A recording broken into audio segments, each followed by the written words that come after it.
Hello and welcome back to Blood and Ashes. This is episode 88, where we'll cover Winter's Heart, chapters 12 through 15. I am your host Mo, and I'm joined once again by my deflowered friends Jody. Hello. Yes. And Willie.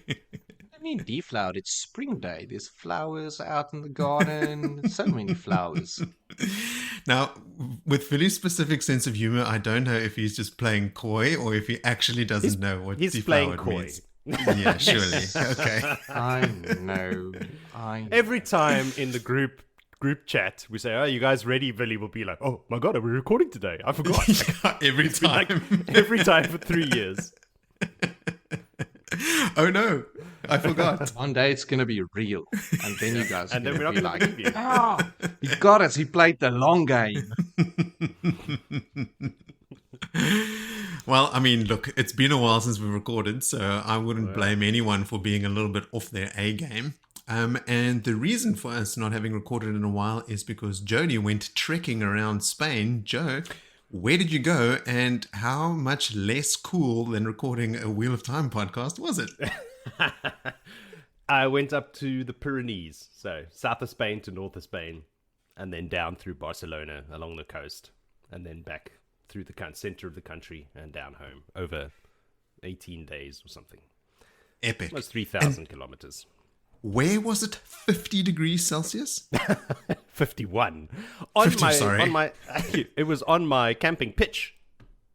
I got there, it was just like a big square of dirt, and they'd cut all the trees down. Just like tree trunks with no branches. I was like, what the fuck are you guys doing? Did everyone sleep in the car with the aircon on? No, we just got in the car, put the aircon on, and left. Just came back at night. I'm like, I'm pitching a tent now. Are you mad? I mean, for real, like pitching a tent in that weather could be like heat stroke, danger zone. I would have died.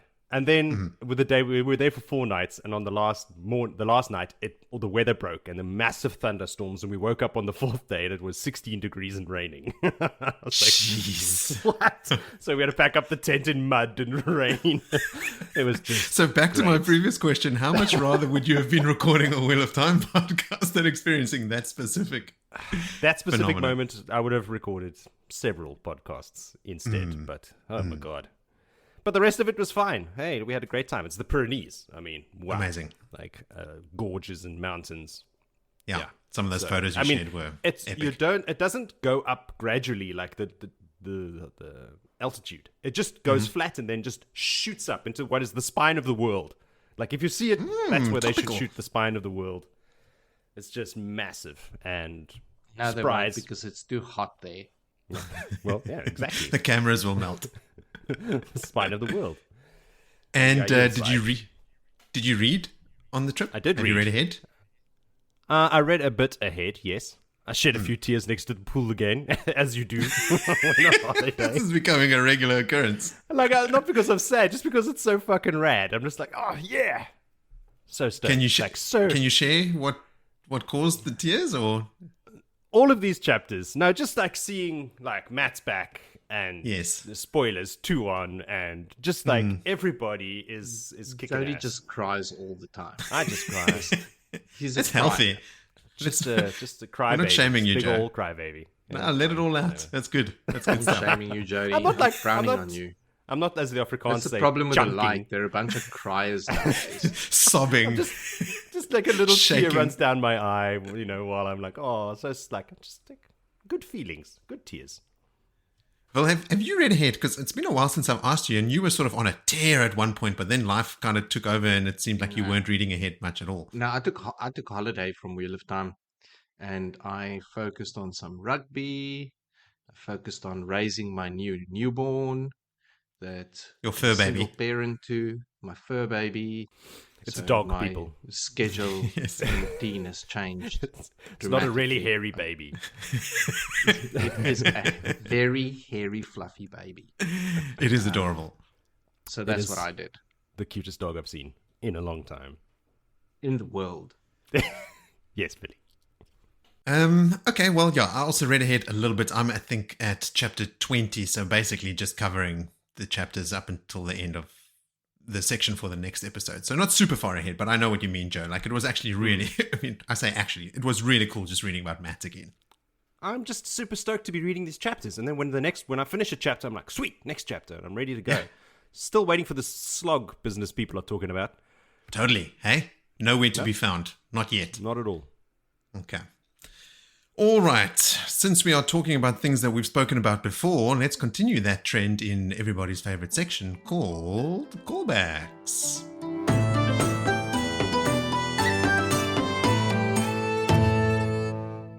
It was quite a challenge for me preparing for these callbacks because I'd made the notes when I edited the last episode, which is now, 6 weeks ago, and then I had to go read my spider scrawl and then try and figure out what I was thinking when I made these somewhat abbreviated, barely legible notes.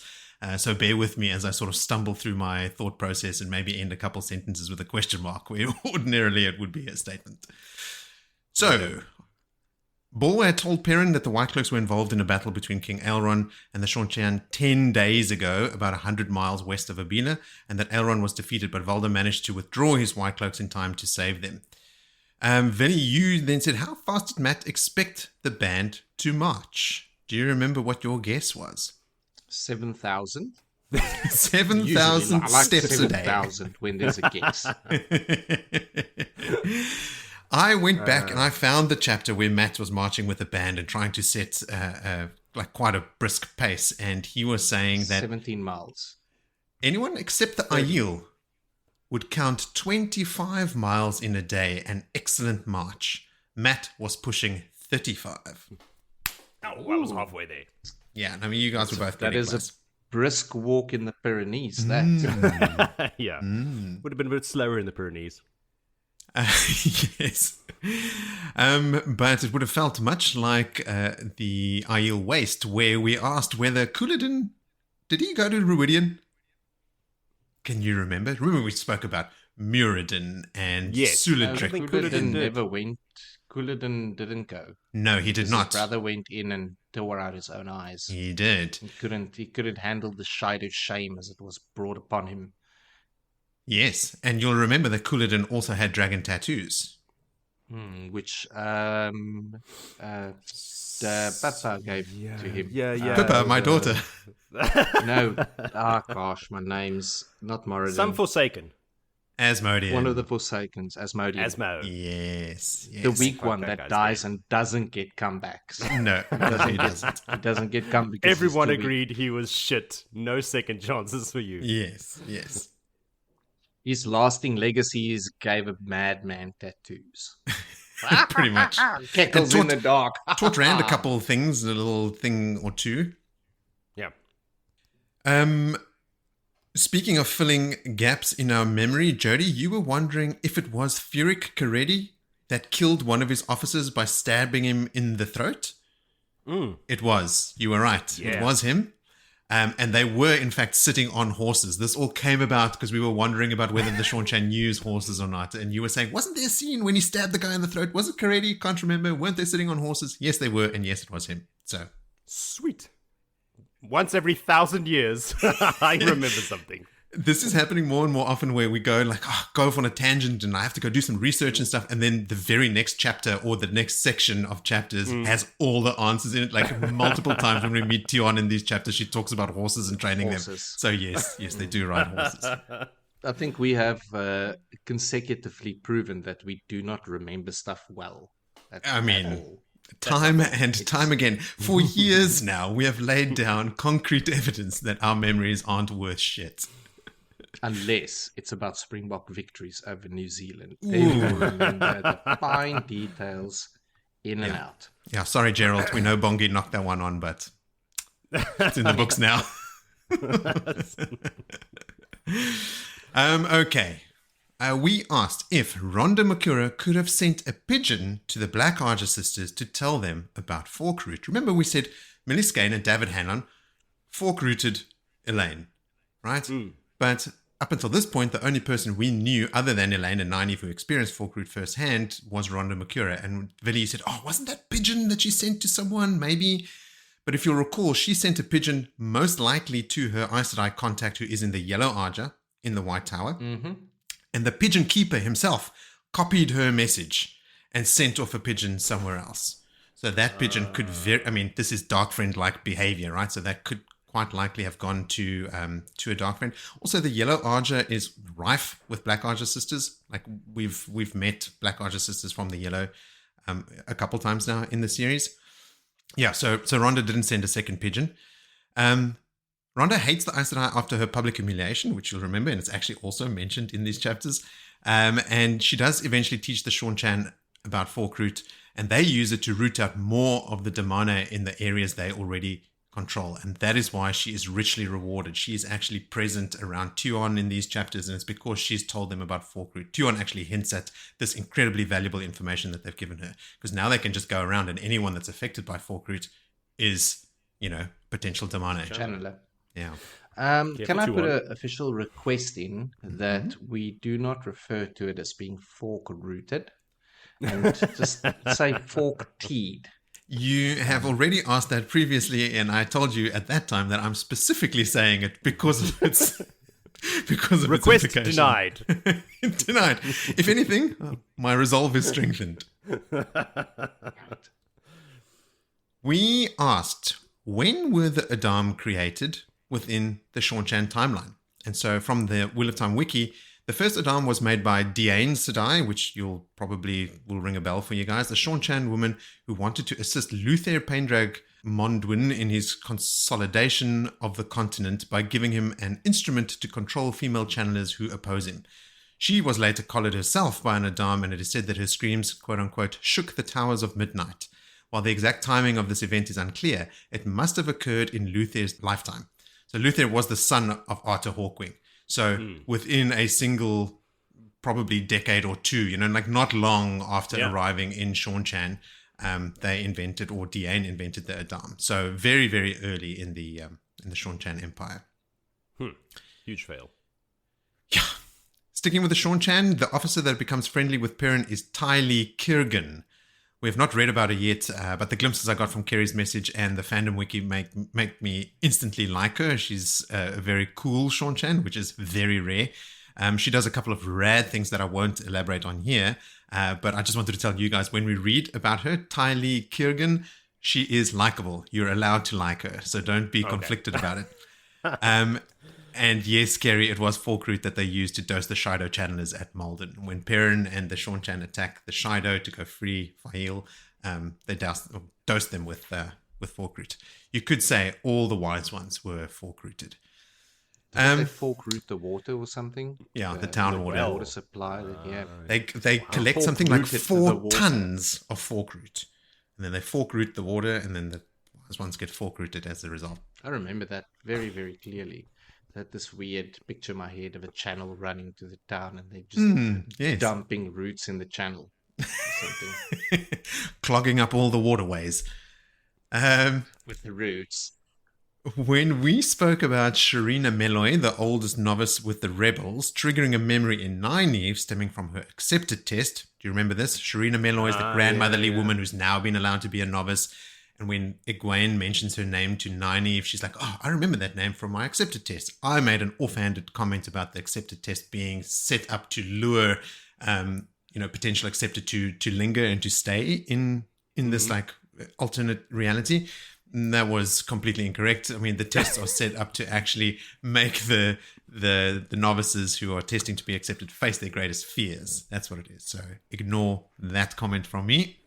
Then I couldn't find a clear answer about who the third Tel Aranriad spy is. Remember, we had Luke standing in the doorway while Egwene and Nynaeve and Elaine are talking. We had a click from the antechamber and Tamale admitting that she was standing behind a pillar.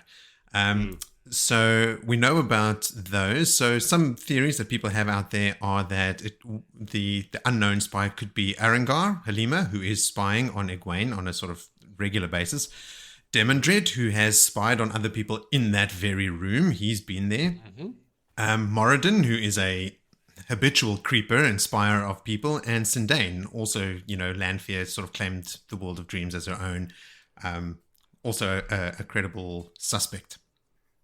Or Moridin, who's always in the shadows. Yes. I mean, absolutely. Basically, the list is long. Could be anyone. Anyone. Yes. But my money's on Moridin and Orson Dane. Like, Well, to that point, Slayer yeah. is under Moridin's control. I went and I checked that he is basically doing Moridin's bidding. He's running around doing stuff for Moridin. So for them both to be there kind of makes sense. But then, if Moridin was spying on the girls as well, maybe Slayer made himself seen as sort of like a decoy. Like if anyone's going to get spotted, he's going to get spotted first, and then Moridin could still be in the shadows. But that seems overly cautious for Moridin, who is a fucking crazy person. He doesn't give a shit. No, as we'll see in these chapters as well. We spoke about Slayer just on that topic, and we mentioned his activity in the White Tower. I couldn't remember if he was the one that shot at Egwene, but it was a grey man that shot at Egwene, and she turned her head and basically clipped her ear. But it was Slayer that killed the grey man, because they were on different... Nynaeve and Egwene walked out of Swanstone. The grey man fired a bolt at them. They wrapped the grey man in air and rushed down to see them, and when they got to the grey man, there was a dagger in its chest. That was Slayer. And in this book, in the next couple episodes, we'll read about Slayer reminiscing about killing the Grey Man in the White Tower. So that is fact. Right. We then wondered, how did Sheriam play into that again? Sheriam finds another dead Grey Man in her bed. And readers and fans think that is a message to Sheriam to butt out of whatever else was happening in the tower. That was sort of like a veiled or a thinly veiled command from her. I don't think chosen. There's no veil. There's a dead grey man in your bed. Someone saying it to her in clear English would be a more clear way of communicating kind that. of alike with waking up with a horse's head. Very much so. Very much so. Exactly. Yes. Willie, you had said that Rand and Min stepped through a gateway from where we saw them last to here in the palace storeroom in Camelin. But last time we saw Rand and Min, they had just stepped through a gateway from Kyrian and mounted those horses that Rand had waiting for them. And then they were talking about riding towards an inn. So I don't think it's a direct jump into the palace in Camelin. It was them sort of like a couple of days later, maybe. I don't know. Rand sort of collecting a couple of things and getting ready to go recruit 60 Nynaeve. times later. Mayhaps, yes. We asked if Nynaeve was the first to heal Rand after his wound from Ishamal's staff in the Great Hunt, but it was Lanfear that actually got to him first. Some people think that she may have used the true power because Varen says so, because, Rand's wound is weird and everything around it is weird, and Varen says she doesn't know what was done. So that could either hint at Lanfear using the true power, or it could just be this like crazy intricate weave that Lanfear knew from the Age of Legends that Varen couldn't decipher just by sort of looking at it or delving it. And then later, Nynaeve actually says to Varen she was too shit scared. She was too overcome with fear to channel. Because remember, at that time, Nynaeve still had her block. Yeah. So she couldn't actually heal Rand. So the only one power healing that happened with Rand immediately after the wound from Ishamal was from Lanfear. Or maybe Varen just lied. When she said she doesn't know. Yes. But I mean, I think she would help Rand if she could. I don't know. Not all the time. You can't. You gotta play these things carefully. Well, so remember, she's got oaths, black oaths on her. Mm-hmm. So she cannot. Maybe she could see ooh. She can't tell the truth. She can't tell the truth about the fact that Forsaken has healed him using the true power. So she's like... Oh, Min saw it. Min was there. So she knows that... And Lanfear, introduces herself, basically, and tells Min, look after him until I come back for him. And Min's just lying next to him in bed. Okay, complete change of topic. The Seafolk couple that I was talking about giving us a glimpse into their public versus private dynamic were sales mistress Coin Dinjubai Wildwinds and her cargo master husband Torum. She was the sale mistress of the Wave Dancer, the ship that Elaine and Nynaeve take from Tyr, where they learn that the Windfinders can channel. When Torum protests, because the sale mistress immediately says, okay, I see what you're doing. We need to go spread the word of the Coromur. And she tells her cargo master / husband, we got to go. And he's like, what? We've got all these ice peppers and stuff that we brought you. This is we're going in the wrong direction. We just brought them from there. And she said, it doesn't matter. We're going. And then she thinks to herself, I'm going to have to make that up to him in private because of the way that she spoke to him in public. Mm-hmm. That was the couple that I was thinking of. Yeah. All right, so that's enough from me. So let's turn to our loyal listeners and hear what they have to say.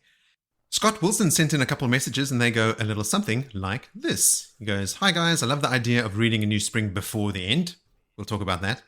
When Tuon arrives, she is under the veil. She is still the High Lady Tuon, just not the daughter of the 9 moons and heir to the Empress. We'll cover that. Get out of my chapters. Well. Scott. now the listeners are in my chapters. Scott also says, "You guys were talking about action in this book, but you didn't mention Farmadding, where Rand and the others have an interesting time with Renegade Asha'am and our old friend Fane. Yes, and Torum Riotin, apparently. Like, there's all kinds of shit going down in Farmadding in this book. For me, Perrin was part of the slog, but another of the stuff in Camelin is that for me." I think he means the other stuff in Camelin is that for me. I actually skipped over most of that section with Nynaeve and the Seafolk. I mean, I don't blame you. The Seafolk are insufferable, but I haven't felt the urge to skip anything this time around, which is a massive relief. I think on my second read through, I might have just read summaries for book 10. Okay, Scott, that was me, Mo, not Scott. Scott did not read any summaries. He suffered through it. Okay. When Rand asked how many Aes Sedai are in the palace, the number should have been 6, not 5, because everyone forgot Merrilil. I have not fact-checked this, but feel free to do so if you want to. And then Scott says, "You mentioned denying passage on ships that have wind finders that can channel. I wonder if there aren't enough channelers to cover all the ships." Yeah, those are the ones that's not as prosperous as trading. Would you limit the number of ships that are trading and stuff if you don't have enough wind finders to channel wind and stuff for them? Probably not, right? Like, you can still sail a ship without a wind finder. It's not essential. Yeah. So maybe they have wind finders that are not channelers. They sail in like is it called an armada? When they all sometimes, together. Yes. And then there's one wind finder making the wind so that all of them can sail. Mayhaps, yes. Vili's got a good point. Because I was thinking that would be so unfair. Like, if you're rewarded for your, skill in sailing and traveling and trading and whatnot, and you don't have a wind finder and someone else does. They sound like the kind of cuntish people that would just accept that. True. Right. Yeah. So. You ain't got a wind finder. Life's hard, bro. What do you... Fairness not really featuring high. What are you going to do? No, not on their list of priorities. Scott signs off with, "Love what you guys are doing. Thanks." Thank you, Scott. Then Levi Wagner sent in, "Hello. On Elaine's lunch choice, the line she says is, 'A full stomach at midday made for a dull head in the afternoon,' as Linny used to say. I do think part of it is what Villy said with her wanting to be a good ruler and conserve food for others as well. Anyway, I enjoyed the show as usual." Thanks, Levi, for reminding us of the words on the page that we all read. I don't recall any of those words, so they never happened. The evidence of our bad memories continues to mount. Then Gerald sent in the shortest message he has ever written. 3 words. Because the All Blacks lost. No. This is well before this. This is weeks ago. It was after I talked about moving, and Gerald just said, "New house. Yay." Thanks, Gerald. That's it. I also feel yay. Right. Chris Green sent in the following. "I thoroughly enjoyed this week's episode. You were spot on with the Animaniacs observation, and that's exactly where Buttons and Mindy aired. Thanks for all the work you and the boys put in on the podcast. You all have made this reread so much fun. Good luck settling into the new place." Thanks, Chris. Awesome. What lovely people listen to our podcast. I mean, aren't they great? Like, wow. It's really satisfying getting these messages. So have you ever received a message just go, "You guys fucking suck. I'm done. Cheers." And then just... No. Just don't put them on air. But I've also just been saying how bad our memories are. Maybe I've just thrown that memory away. Patrick sends in some interesting thoughts. "I just reached chapter 22 of Winter's Heart. Immediately before the chapter is a map for Farmadding, with north pointing to the corner of the page instead of straight up. I have a theory on why the maps aren't drawn so north is up. What if RJ told the artist to draw the cities in as much detail as possible so the long side of an island will be up and down instead of turned? Because if it was turned, the artist would have to zoom out to show the whole island. Once RJ had the map laid out in his head, he would go back and have the compass added." That makes sense, just for like It does. The shape, I mean, think of Tarbalon, Far Madding, I went and looked at as well. They are sort of oblong. It makes sense for them to use, portrait orientation. And that allows, the maximum amount of detail to be put onto the page. And then you can always just, put the cardinal directions in after the fact. That makes a ton of sense. It does. And then Patrick was also saying, I was just listening to the episode where Elaine is teaching the Windfinders how to link, and one of the Aes Sedai hesitates while explaining you can't be forced to link, and Elaine thinks to ask her later. Remember, we spoke about this a little bit, like what is she hiding? Elaine was like, there's something here. I can't quite get to it. Patrick continues, Cadsuane has her terangrial shaped like a sleek fish as part of her paralysis net. It's possible that in all of the records of the White Tower has a terangrial is mentioned that can do that. So she is choosing her words carefully. So the thing is about forcing someone into a circle, right? They were trying to convince the Windfinders you can't force women to link, but she was choosing her words very carefully. Maybe because she was aware of a terangrial that actually did enable that to happen. That's a lot of points to connect to come up with a thought, but laid out like that, it makes perfect sense. I mean, Cadsuane has a terangrial that can do that. So it's not that far-fetched to imagine that there is a record of... It's just Aes Sedai talk. Yeah. Like, no, you can't force someone to go into a circle unless you have a terangrial. It can't be done without help. Exactly. Yeah, so great thoughts. Thanks, Patrick. Mr. Dependable, Ian Yellen, says it was a grey man who fired a bolt at the girls in the tower. Slayer killed him. Thanks, Ian. And I would like to say how much Nynaeve is like a younger version of Cadsuane. She hates teaching and politics. She likes adventuring. She has a tendency to think her way is the only way, and she's a bit of a bully. She's a bit of a Cadsuane. Well, there we go. Nynaeve's ruined. Well, on that note, actually, Jody, I'll get to it because there's a Cadsuane chapter in this section where I'll elaborate. I feel like I might actually be softening on Cadsuane, but I'll leave it at that. That's all the written messages we got, but we also got a voice note from Kerry, and it goes a little something like this. Hi guys, Kerry here. I might be missing something, but to be fair, I read this section of the books a year ago. If the kin decide to, or if they make a rule that the Aes Sedai can retire into the kin and lift the oaths from the oath rod so they can live a long time, then you're just going back to the whole you're going against the whole reason that Aes Sedai have to swear the oaths in the first place. So now they remove the oaths, and because they're retired, they can lie and they can use the power as a weapon. And the whole reason that Aes Sedai have these oaths, and the reason that Egwene goes back on Tuon's side about agreeing that they need the oaths, is because they need the world to trust Aes Sedai and not fear them in that way. So if you're just saying, oh, well, then they get old and we can, now they can be weapons and lie, then you're removing the trust that people have on Aes Sedai and the limit to use their power in a bad way. So, yeah, am I missing something that's just not a problem once they retire? Okay, so after I listened to it, I made the following notes. I said, a valid point that all the things that Swan and Egwene like about the oaths and what they mean for the Aes Sedai go out the window if they had to retire and then sort of relinquish the oaths. But technically, they're not Aes Sedai anymore, so it doesn't actually apply. That was my first thought, right? Kerry's talking about if they can now suddenly use the power as a weapon and they can lie and all that stuff, how does that reflect on the Aes Sedai? But technically, they're not Aes Sedai, so they wouldn't have the ring. They wouldn't even have the ageless look anymore. Because with the oaths removed, that goes away. So they still slow their aging and everything, but they don't look like that weird, undescribable way that Aes Sedai do. Yeah. Where they use the special facial cream that makes them glow. Yeah. So there's no direct link with this behavior, like using the power as a weapon or lying, with the White Tower. But on the flip side of that, very few people in the story actually make the distinction between channeler and Aes Sedai. Like any woman they can channel, they just refer to as Aes Sedai. Like Aes Sedai were fighting here, and even the Asha'am, some people are referring to as Aes Sedai, right? Like not knowing all the specifics of it.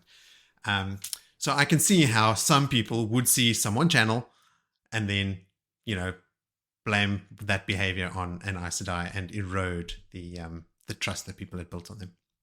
Yeah. Okay, so that is it for callbacks, so we can move along swiftly to previously on Blood and Ashes. Just between us, this was also a challenge to do because I had to go really figure out, what do we do again? What we did was the following. Elaine wakes up in her bedchamber after the attempt on her life. Aviendha, Birgitte, and Nynaeve are with her and give her an update on Dylan, who is still alive, and the attackers, who are not. Aviendha is back in her apprentice Wise One attire, but has received permission to stay with Elaine in the palace. Birgitte recounts the heroic efforts of Doyle and Millar, who we now know is David Hanlon. Elaine finally concedes to needing a bodyguard, but Birgitte is non-committal about just how many. Elaine also requests that Millar be promoted to captain and be put in charge of her bodyguard. Elaine and Nynaeve prepare to meet with Egwene in Tel'aran'rhiod, and Aviendha and Birgitte take up positions to guard Elaine in her sleep. Elaine and Nynaeve arrive in the throne room in Tel'aran'rhiod ahead of Egwene, but she joins them before too long. They tell Egwene about the attack on Elaine and Rand, but Egwene already knows about Rand. If anything, Egwene seems most put out by the fact that they are no closer to capturing the Black Archer sister that killed Adelaus and Ispen.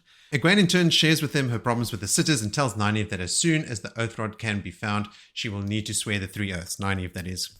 And Elaine, I guess, by extension.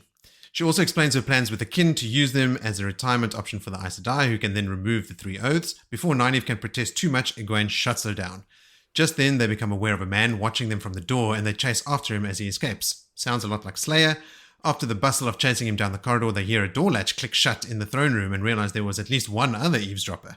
The Shannara coat Slayer was wearing reminds Elaine about the Borderlander army camped out in Braham Wood, and she has an idea of how to use them to secure the throne. We jump over to the Black Archer, where we are in Asni's point of view. She and Chesmal are waiting for Eldrith and Tamale to join them. Eldrith, whom Moghedien has left in charge of the group, arrives first. They're contemplating fleeing Eldrith's warder that is hunting her down, suspecting her of being Black Archer. Soon after, Tamale arrives and tells them she was also spying on the girls in Tel'aran'rhiod. Chesmal, Asni, and Eldrith are a little wary of Tamal after watching her break Leandrin in Amador before leaving her there for the Seanchan to find. Tamal has basically taken charge of the group assembled here and hatches a plan to capture Nynaeve and Elaine and hand them over to the Chosen in exchange for protection.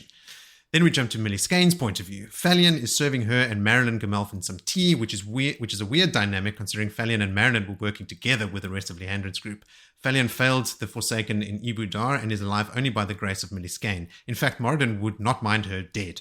Marilyn has been sent by Moghedien to help Millie in any way she can, but she refuses to enter the palace grounds for fear of being discovered by one of the many channelers walking its halls. She suggests leveraging another Black Archer sister already in the palace, who we know is Carrion Franzi, the one that killed Adelaus and Ispen. Then in comes David Hanlon, confirming what we know already, that it is him that saved Elaine's life and was promoted to be near her as a result. Their elaborate plan has worked. Taking a break from the Dark Friends, we join Rand and Min, who arrive in a palace storeroom via gateway. Rand is in disguise and carrying the Kuden Kal. In the hallways below the storeroom, they quickly run into Reen Harfer, who agrees to take Nuli, or Rand in disguise, to see Nynaeve, while Min runs off, presumably to go talk to Elaine. Mistress Harford does not like the cut of Nuli's jib and admonishes him for seeming drunk as they walk. Rand can't make sense of the number of Aes Sedai reportedly in the palace. He can feel channeling everywhere and doesn't know that Nynaeve and Elaine have been raised to Aes Sedai as well. We then switch to Nynaeve, who's busy teaching the Windfinders. After showing Talan how to shield a woman who is already channeling, Talan, who is very strong in the power, manages to best Nynaeve twice and shield her. Instead of letting the shield go on her second success, Zyder, who's calling the shots, commands Talan to turn Nynaeve upside down and repeat some previously experienced indignity to force Nynaeve to try and break free. This is all an elaborate test to see if Nynaeve was telling the truth about not being able to break through a shield. And it works. Nynaeve is powerless despite being absolutely frantic about getting out. After this treatment, Nynaeve composes herself, but as she leaves, she slams the door. Outside the room, she meets Olivia, who has come to find her. Olivia seems unapologetic about walking around unescorted, all in an attempt to show her new loyalty and desire to exact revenge on the Seanchan that kept her enslaved for 400 years. Olivia tells Nynaeve Rianne Corley has invited her to dinner, and Nynaeve seems unenthused. When Olivia leaves, Talan catches up with Nynaeve and begs her to take her to the White Tower, where she can be a novice and treated fairly for her efforts, unlike with the Seafolk. Talan hears what she wants to hear and runs off, thanking Nynaeve profusely. Finally, Lan finds Nynaeve, and when she asks him to make her feel better with some cuddles in their apartments, they arrive there only to find Reen Harfer and Nuli. After Rand drops some hints that he knows Nynaeve, Reen leaves, feeling like Lan can take care of Nynaeve. When she's gone, Rand drops his disguise. He and Lan seem very wary of each other, but Nynaeve checks Rand's health and is shocked at what she finds. The two evils in his never-healing wound seem to be working against each other in some kind of stalemate. Remember this. Rand just comes out and says what he intends to do with the Cuden Carl, cleanse the taint from Sidene. Lan asks that if that could be done, why didn't they do it in the Age of Legends? And Rand can only say he doesn't know why, but he has to try something. He doesn't need to convince Nynaeve, however, she agrees immediately. All she wants is to get away from the Seafolk and their kin. And that brings us to chapter 12, A Lily in Winter. Joe, where does one find a lily in winter? I was wondering what you were going to do with this introduction. It's one of the hardest I've ever had to do, and I'm not happy with the result. It's okay. Well, even if you have to choose between a lily in winter or a beer in summer, oh yeah. All right. Nice. I choose the beer for the record. So do I. So, we are with Elaine, Avienda, and Min. They are on a sex march to find Rand, accompanied by two of Birgit's new guardswomen, Casil and Denny. Everybody in the halls is staring at them, the guards, that is, because they are dressed, as I see it, French musketeers. Am I wrong? Yes. Did everyone else see that too? 100%. Okay. Yeah. 100%. Big white feathers and that. In the hat. Yeah. They look ridiculous. Yes. Anyway, they arrive at Nynaeve's room, where old Newly is, and she orders the guards to wait outside. Elaine is certain that Denny thinks that she is here to meet with a secret lover. She's spot on. Denny has some good skills. She's sharp. I looked both of these women up, Denny and Casil. They're fine. They're not bad people, but they don't do much. They're around. She has to. This is Elaine, that is. This is all from her point of view. She has to steel herself before they all three of them just barge into the room. There's no knocking. It's her palace after all. Like a dad. This is my house. I don't have to knock. Scaring the shit out of Nynaeve and Rand, who both jump to their feet. However, Rand stumbles a bit due to his power sickness, because he's obviously... People are trying to kill him. He's just come from half his palace melting down. So he jumps up and assumes the source, but stumbles a bit due to his sickness, and Elaine rushes over to try and heal him on instinct. He doesn't just stumble. He's not even fully risen. He grabs the table with both hands and starts gagging and heaving with dry retches. Like he is see the gag. sick. He is not feeling good. How did I miss that? I'm just probably so used to his yes, that's true. It is explained to us time and time again. Well, he's in a bad place. So she's worried about him, obviously. And she rushes over and then realizes, shit, Nynaeve also rushed over. And if anyone's going to heal him, it's not me. Nynaeve is here. She'll take over. But, Nynaeve's already tried. So we know what happened there. Rand recoils at both of them. He's like, well, don't touch me. Waves her away, saying it's nothing she can heal. To Nynaeve. And I'm like, just wait, buddy. You don't know what Nynaeve can heal. She just needs the right motivation. So Rand is now just staring at Elaine and Avienda, making Elaine happy. She's like, oh, look at him, eyeballing all of these women at the same time. That's great. Sure. But just as quick as they entered, he tells Min, hey, it's time to leave. He sees them and he's like, I'm out of here. Cheers. Elaine is not happy with that. She's not going to have any of that. They have come to...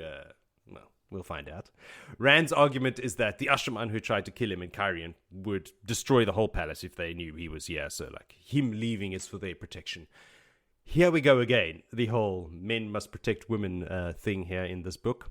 While we are talking about Asha'am, he says to them, don't trust any of them, except for Flynn, Narishma, and Hopwell. Now, do we have any future news about these three? Because I'm pretty sure, as far as I recall, all three of them good. Some of them might be turned against their will. No. These guys are all... do you really want to know? Two of them survive. Okay. Well, I should know, but it doesn't matter. None of them are turned. They're all loyal, and they stay loyal, and they stick around. We read about all three of them in these chapters as well. Yeah. So anyway... Just about them. So don't trust anybody in a black coat, is his advice, except for these three dudes. And then even so, be wary. He tries again to get out of there, while Elaine mourns the loss of his boyishness. She was also noticing how hard he's gotten. Hard. Lan backs Rand up. Anyone close to him is in danger. So he's like, listen, Rand has a point. Also, oh fuck, Lan's there. In this chapter, like, everyone's surprised because he's just been sitting in the corner all quietly. So this pisses Avienda off. She and Elaine, I suppose, supposed to fear danger. They can handle themselves. Like, you can't keep on protecting us. Rand has tow towards both of them, and they are going to work it out right now. So everyone shut up. Now it's Min's turn to back the women up. She's not going anywhere until basically we know what happens with Elaine. It's like, listen, we've come here, like, we've all got a plan, and no one's going anywhere until we sort this out. Rand tries to challenge the subject, to change the subject, to the Suldam and the Damane. He apologizes that they have to deal with it because he told Tame to deliver them to the other Aes Sedai. He pauses a little bit, and they all realize that he's trying to mean the real Aes Sedai, because he's still not on board with all of this stuff that everyone's been raised all willy-nilly around him while he's been gone. But he must have gotten confused. Taim, that is. No, Taim does exactly what he wants to do. I wouldn't use confused as a way to describe Taim. No. Yes, so Rand continues babbling on about the Aes Sedai rebellion. He's trying to distract them and change the subject all the time. Egwene being Amerlin, Matt and the band being with her. They haven't given him any updates, so this news is old to him. He doesn't know anything about Matt not being with them or anything like that. He's been doing other things. Elaine is not falling for this distracting talk, and they are going to talk about this love square, because it's not a triangle. There's 4 of them. It has to be a square. Could be a rectangle, a rhombus, if you will. A rhombus, yes. Yes. Parallelogram, trapezium. And they're going to talk about it, whatever shape it is. They're going to talk about it now. Rand is resigned to his fate. He's like, yeah, fuck, I'm not getting out of here. After a long silence, tells Elaine that he loves her. And Avienda, he loves her too. And, of course, Min, you know I love you. And he feels like a lecher for it. The word lecher comes up a lot in these books. I've never heard anyone else say or write this word in my life except Robert Jordan. Nynaeve is aghast. She also thinks he's a lecher. Even Lan is aghast. He snatches his pipe out of his mouth. Like, if there's He's studying the bowl of his pipe, like, I'm not going to look at anyone now. If anything could be put on the screen that I want to see, it's Lan snatching his pipe out of his mouth. Going, who know? So he's just staring at Rand. Elaine replies that, of course, I love you too, and I want to marry you. This, flipping Nynaeve out. She's really freaking out now. Yeah. Avienda is on board with this whole wedding thing too. Min loves him too, so, she's willing to get married as well. Everyone's on board. It's all just coming out like in one paragraph, everything that's been building up for 9 books. And she's willing to discuss this marriage proposal too. Min, that is. Nynaeve is fucking losing it off to the side.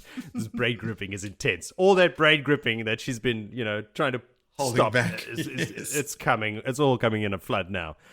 Lan is very interested. This is where Lan becomes very interested in the contents of his pipe bowl. All of a sudden, yeah.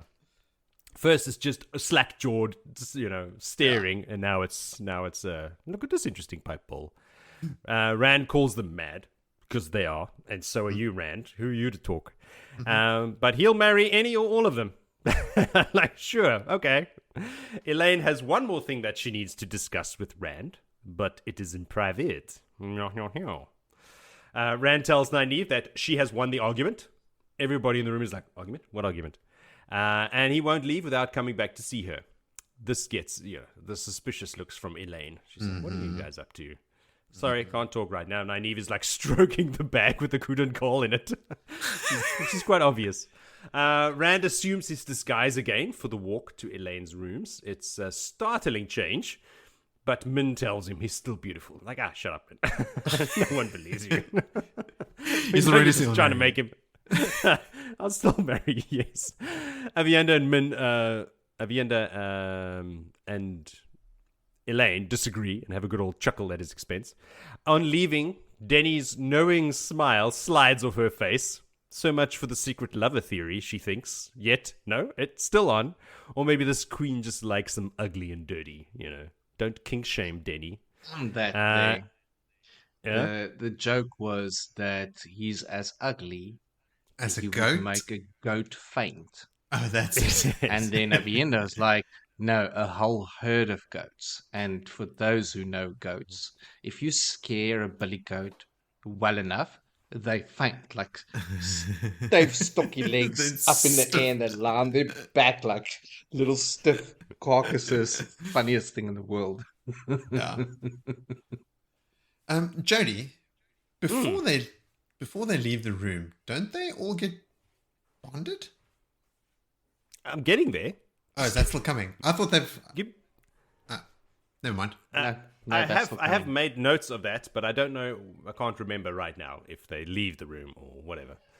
No, they Yeah, want no. Nynaeve They to all be leave the gone. room together. They go to Elaine's apartments. It is at 'Cause Elaine's. they're in Nynaeve's. That's why. That's right. Yes.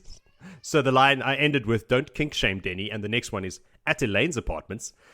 She tells the guards to wait outside. This time, they are not so quick to leave her alone with this dodgy dude. And it takes some convincing from Elaine to get them to reluctantly agree.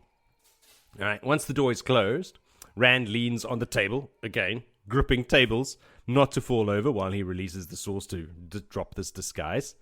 Rand takes a drink in the what is now a cold room, and Elaine notices he's not channeling the goblet over to himself or using the one power to relight the fire and warm the room, and like something's up. Like he's always showing off with the one power, opening windows and letting snow blow in and like, all kinds of shit, So she's like, whoa, now she's really, really worried about him. But she's there with support, Moritz, with all four of them now alone. He asks Elaine what she doesn't want Nynaeve to hear. Like, why did we move locations? Elaine thinks like, oh shit. If he saw through that, Nynaeve probably did too. It's like, yeah, man, everyone saw through it. So they tell him, we want to bond you as our warder. There it is. Happy. There you go, Moritz. Yeah. Rand has questions. First of all, are you all mad? Not really a question. Secondly, do they understand what being bonded to him means? Like the madness, eventual prophesized death, constant danger. Are you aware of this? And like also, what do you mean by all three of you? Because Min can't channel. They're like, don't worry. We've already figured this out. And one more thing. Alana Mosvani has already bonded him, so against my will, by the way. Yeah. So, which really pisses Elaine off. They didn't know about this one. Yeah. After explaining the customs to Avienda's like, "Why is this a bad thing? Like, what's this whole bonding thing?" So they explain it to her. She too is pissed off, and they make a plan right there to get their hands on Alana. Now, that's a chapter I want to read. Rand thinks this is the end of their plan. He's like, "All right, sweet. I've weaseled out of it. They're not going to go ahead with it now." But Elaine is like, no. It's not impossible to have multiple bonds. It's just not practice because Aes Sedai don't like sharing their warders with other Aes Sedai. You can bond 20 people to one warder if you want. So Rand thinks, Elaine softens her tone, and she tells him that, listen, all three of us have spoken. We all want to share you, and they ask politely if they can bond him. He's not used to this. The first time someone's actually asked him. So he looks over at Min and he's like, you planned this whole thing, didn't you? Like the second we walked out of that storeroom upstairs and you fucking ran off. I knew it. And she's like, yeah, of course. But I only just found out about this bonding thing like an hour ago. That's news to me. But she knew that if she could get all three of them together with Rand, they could show him what needed to happen. Yeah. Because she's had a vision. Like, she's seen this. This is not all willy-nilly. Yeah. So Rand, reluctantly, after some thinking, agrees to the bond. He's like, all right, let's go ahead with it. So, like I said, they were ready for this. They've all worked out. It's a weave based on the traditional warder bond and the first sister bond, which we were privy to earlier, to be able to include Min, who can't channel. Go read the book about it. What all of the details about this bonding. It was complex. I lost it. Like, I lost track of what was happening. It sounds... I will go read it again, actually. Yeah. I didn't write it down, but from what I can recall, it is like a first sister bond, and then they bring all these bonds together into like a weave and throw it on top of Rand. Mm-hmm. But Everyone change can it to the interpret it bond as on they the will. other side and also touch Min with it. Like, there's a lot going on. There's a lot going on. It's like Asian fusion cooking. Like there's noodles, there's strands, there's some fish. There's a whole lot of stuff happening. It's all happening. Asian fusion. That's great. I don't even know where I am anymore. So now I'm thinking Bonding about week. Asian fusion cooking. Bonding. Asian bonding. Where are we? Yes, okay. Blah, blah, blah. Go read the books. I'm not going to summarize it yet. Yeah. The second is done. They feel all of Rand's pain through the bond. Moritz, earlier you asked me what I was crying about. It was this. This got a tear out of me. Yeah. It's overwhelming to them. Yeah. The herons on his hands are still burning. Like, it feels like he's recently been branded. The dragons on his arms hurt, like, constantly. Yes. 24/7. It's not just a tattoo, No. which it does hurt, but eventually doesn't. We're not even going to try and define the pain in his side. We've spoken about this at length, and it will still be discussed in the books many times. Min can't believe he's not crying all the time. Like, how are you just standing upright? Yes. Avienda proudly explains that it's because he is the Karar Khan, as strong as the threefold land itself. That's Another good tear. shit. Yeah. Left eye. Elaine feels his knot of emotions through the bond as well, and it's described as hardened pine sap, but with veins of gold running through it, signifying his love for them. Oh, so beautiful. This is great descriptive writing because I understand exactly. Like, he's trying. It's literally becoming harder, and he knows he has to be a hard man, and his emotions are described as like, what did we say here? Hardened pine sap. So again, Rand tries to get away. He's like, "Oh, great, bonnet, cheers, I'm out of here." But before he goes, Elaine has one last favor to ask. Min, reading the room and also having discussed this previously, makes excuses for her and Avienda to leave quickly. They have to go get to know each other now since they're sharing Rand. Goodbye, boom, out the door. Rand's like, uh-oh, what's going on here? So they scamper off while Elaine masks her bond with Brigitte, a trick she learned from Van Dien earlier, and they get it on. When Avienda and Min close the door behind them upon leaving, Elaine's guards are not happy. It's like, where is she? Why are you leaving inside that room alone with that newly dude? And they try to go in, like, immediately. Like, Danny's like, I'm going in there. This is not happening on my watch. But Avienda and Min have to, like, put up a whole fight. There's, like, 3 pages of them trying to convince them not to go in. And later, Brigitte as well. So they convince them eventually to leave her alone, and they walk off. Min's exploring the feeling of Rand she now has in her head when it starts to change. It feels now like a raging wildfire. She tried to employ this masking trick that Elaine explained to her, like how to do it. You know, put it like tie a handkerchief around it or something. Yeah. But it's not working. This raging fire is too strong. Min has a vision on the spot that Elaine will get pregnant from this encounter. She'll have twins, a boy and a girl. Healthy and strong, no issues. Avienda says that Elaine wants to have his babies, and Min can now see from her expression that she's also feeling quite graphically what's going on inside her head as well. So both of them are walking down the hall. There's raging bondage fires that just popped into my head, I suppose. Who knows what they're up to? And Elaine are into. It's behind closed doors. Min had also seen earlier, FYI, that Avienda will also have Rand's children. Quadruplets, mind you. She decides to keep this info to herself at this time because there is something odd about the children. So I was like, well, what the fuck is odd about them? So I went and did a little bit of searching. Turns out that, now there's differing opinions, but as far as I could tell, Avienda's kids can touch the source all the time. They're all channelers when they're born, and they are born touching the source. And it's just how they live. It's not like they have to reach out and channel. They're constantly connected to the one power. Wow. How cool is that? I wonder what that does to your mental health, but we can discuss that later. That's a podcast on its own. Yeah. So Min and Avienda are chatting a bit more, getting to know each other, and walking and talking helps distract them from what's going on inside their brains.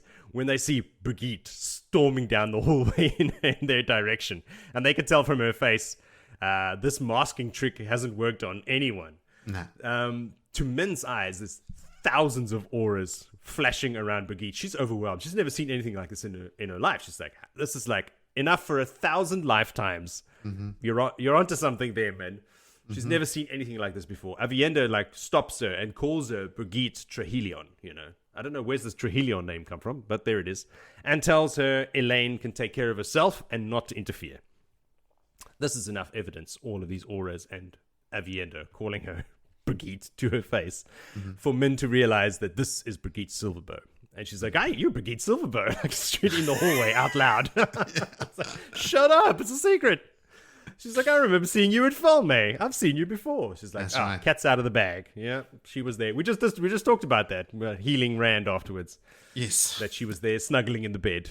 And we've recounted that scene where Min watches her ride across the bay and shoot the fiery arrow and set the ship on fire with her magic bow when we couldn't understand what makes her bow magic. The fiery arrows will do it. Don't go there again, Moritz. No. And also, Brigitte has introduced herself to the other nobles in Camelin as Lady Brigitte Trahelion. Yeah, but what's the Trahelion? This is the name that she's assumed now. Ah, right. Because it's a very odd name. I don't know if it's Kandori or... She's been given have you read the names estates in this book? Like, nothing weird about that. I don't know. It sounds a bit different to all the other names. Anyway, maybe it's something from her past. She has maybe 1,000 she has a bunch to pick from. Turnings of the wheels of names. So they quickly explain the new water bond that they have with Rand to Brigitte, and plead with her not to interfere because Brigitte is not having this either. She's the big sister mentality that she's got. She says, I'm going to go put a stop to this. And they eventually only managed to convince her because Avienda mentions Usquai. And Brigitte's like, is that like brandy? Close enough. And so they all run off to get wasted. The end. Yeah. What did I miss? Yeah, a lot going on. You'd think Brigitte would be more into Elaine having sex. She's a sexually liberated woman herself. She doesn't, she's no shrinking violet Brigitte herself. She's into all that. So yeah, but what's good for the goose may not be good for the gander. The big sister protectiveness might be. I'm 10,000 years old. How many years of the turnings of the wheels? 100,000 years old. She could do what she wants. Elaine's a little girl. She's probably not even 20 yet, eh? Probably not. I think 19. No, still a teenager. Vil, did you have anything you want to talk about there? I think it was a pretty straight up big chapter of sexy times and bondings and... It happened pretty quickly, eh? Like the whole thing, like you said, Joe, like everything is building up for 9 books now, finally come to head. I'm so grateful to Min for orchestrating this, right? Like, I'm so glad it's just out in the open. Rand can stop hating himself for it. I am a huge fan of Min, like fast becoming top character, like in the top 5 favorite top characters. 5 for sure. Up there. The I love thing Min. that I really laughed at is the absolute disgust in Nynaeve at this all coming out. But then also, you guys have hung out with Aiel. You also acknowledge that Rand is a redhead Aiel. And so, yes. Nynaeve, not very good at letting go of her old views. She raised Rand, right? Like, she helped raise him. He's still the little boy it's from mentioned Human's she Field. saw him raised as a baby. So, I don't know. She's having this moment of utter, like, apoplexy on the inside. She's listening to all and of the this. rage is not coming out. When she finally makes a sound, it's a squeak. It's like she's watched all this go down and then she's like, that's it. And that's Well the said, point where Nynaeve. Lan just stands there looking at the hole in his pipe, like poking at it, like a little bit of time there. This is not Let's get Lan that in out. his infinite wisdom. Not No. my time to interfere. No. Yeah. I also enjoyed the interplay between Min and Avienda, who are now sizing each other up for the first time, right? So there's lots of glaring at each other. There's one point Avienda says something about toe, and Min goes, I don't know what this has to do with anyone's toes or their feet or whatever, but just like, and I got the sense that she did it on purpose. Like, she knows what toe is. She just like is winding Avienda up. And even though they're glaring at each other and stuff, at one point, Avienda, like Min realized, or Elaine realizes that Avienda was actually impressed by how many knives Min had on her. How could you not be? She's like slightly opposed to this chick at the moment, but then still is like, oh, okay, no, that's an impressive amount of knives. I like it. Yeah. That scene when they're outside the door and the guards want to go back in when they leave without Elaine, like Min slips a dagger out of her sleeve. And she's thinking, okay, maybe this is not the time to fight these guards with it. And she slips it back in. And when she turns around, Avienda releases her dagger. She notices Avienda had her hand on her dagger as well. It's like, these are two peas in a pod, these guys. They are two peas in a pod, yeah. Oh, gosh. What else do we have here? Obviously, Min and Avienda bond over that joke about making a goat faint. A whole herd of goats. That was cool. Le goats. Min says, Jody, you alluded to this, but Min's words to Rand at one point is... something have to be, Rand. They have to be. Some things have to be, Rand. They have to be. Obviously, because she's seen it in her viewings and she knows those things are just going to have to play out. So just get used to it. She's seen it in the flames. I wanted to say, Vil, there's another mention here of every thread placed just so. Right? There's that's a phrase that Robert Jordan uses when he's talking about very, very like intricate and like deftly woven weaves. We're not weaving a tapestry now, or what is it that all these Aes Sedai sit back and do? Like, oh, you mean like the cross stitch? Needling a needle through cross stitching, whatever. Embroidery, sorry, that's what they call it. Embroidery, that's the word I'm looking for. Wheedling, noodling. Canoodling. Min also thinks about, she thinks to herself about Avienda that the two of them are mirroring each other and that it must have something to do with the bond. But it's not. It's just because they're so alike. I think it's that scene where she's slipping the knife away and she sees Avienda put the knife away. So I was like, oh, this bond is making us act exactly the same. Nope, you're just the same person. That's just Nynaeve people. And then the last thing I had was Nynaeve really like cleared them out. Olivia's left with Nynaeve. The most powerful Ungreal from their horde, plus some other items. Like Nynaeve took a bunch of Ungreal, including, the rings and bracelet and stuff and all that stuff that she's going to give to Olivia. Olivia herself, the most powerful female channeler in the world, took her along. And then Aren't obviously... we jumping into someone else's chapters now? No, it is in this chapter. It's like there's a next morning, sort of. The afterglow is still there. And Elaine thinks to herself she can't believe what she did last night and most of the following day. Like Rand lingered, right? There was That's a nice way of saying it, Moritz. Day of morning and afternoon delights before he ended up leaving. So actually quite a bit of time has transpired since the other girls got drunk on the Usquai. And then I think they find a note. Nynaeve is gone. Olivia's gone. There's a note somewhere that Tarangrel and Ungreal are gone. And Elaine is like, fucking knew it. I was onto her. They don't even know that she's also gone with like the cuddle. Like even more power. Like if they put all this together, Olivia, Sa Ungreal, the cuddle, like Rand is planning something huge. I still can't believe that's also still in this book. This book is going to be insane. This last half is going to be wall-to-wall bangers. I was thinking as well, like when you wake up in the morning, like say you're Van Dien or any other channeler there, and you wake up in the morning and Olivia and all of your Ungreal are gone, I'd be like, oh fuck, we shouldn't have trusted her. Uh-oh. It looks very suspicious for Olivia. It does. At least Nynaeve and Rand sort of let it slip a little bit that they were working on something when Elaine was there, so they wouldn't think. And I think Nynaeve left a note, but it could have been left under duress, but she knew something was up. So yeah, it's probably Nynaeve. I'm talking about the other Aes Sedai would be, and the Windfinders and like everyone else in there who thinks that they're in charge, be flipping their shit. Like yeah. So we knew we shouldn't have let her go. We kept her on a necklace. I love that she's just cruising around on an ace. Okay. That was one chapter, one long, loving, love-in chapter. Wow. Yeah, long chapter. Yeah.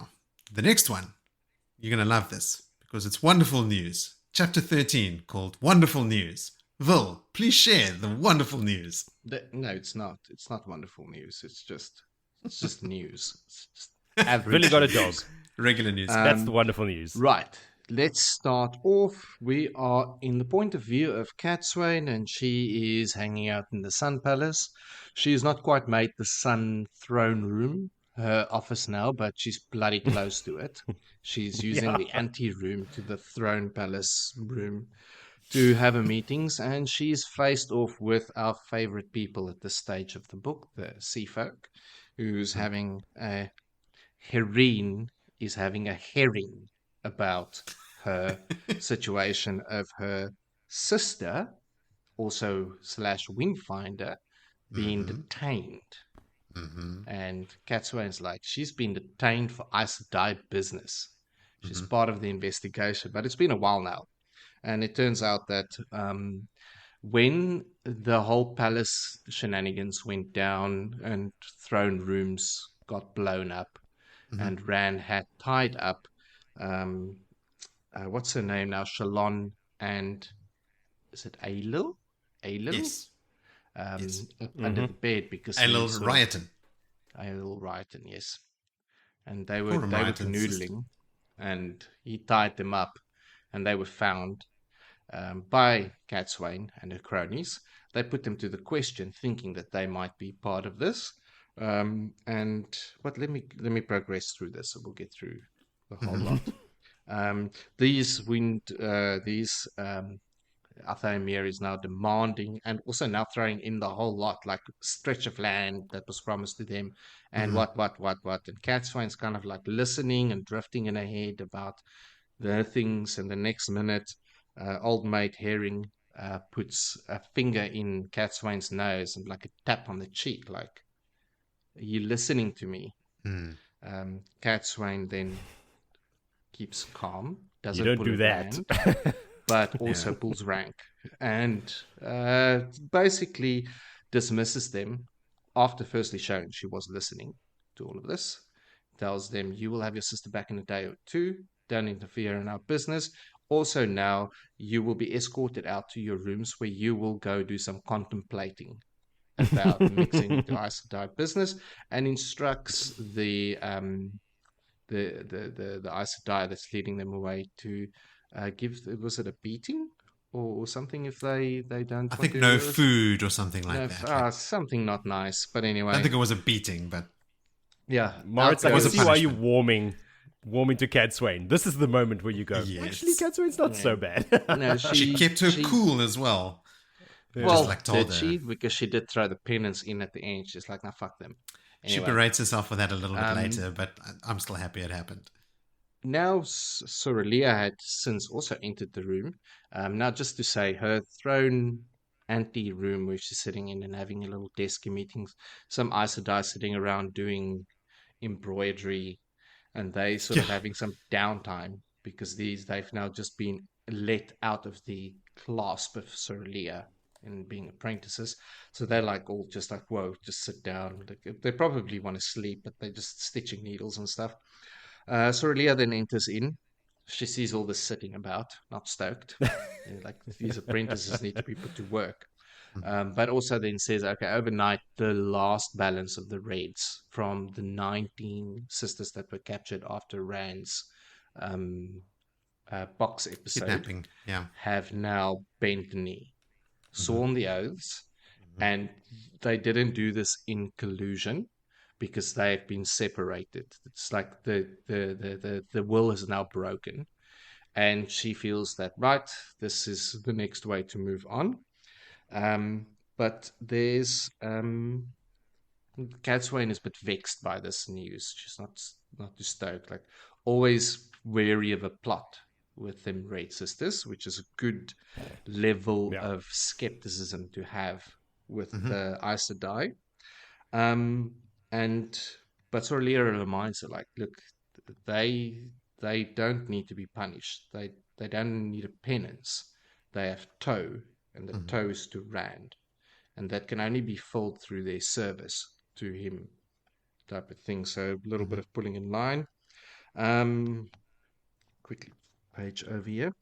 Now, Varen, when Sorelia leaves the room, says that, well, that's a formidable woman.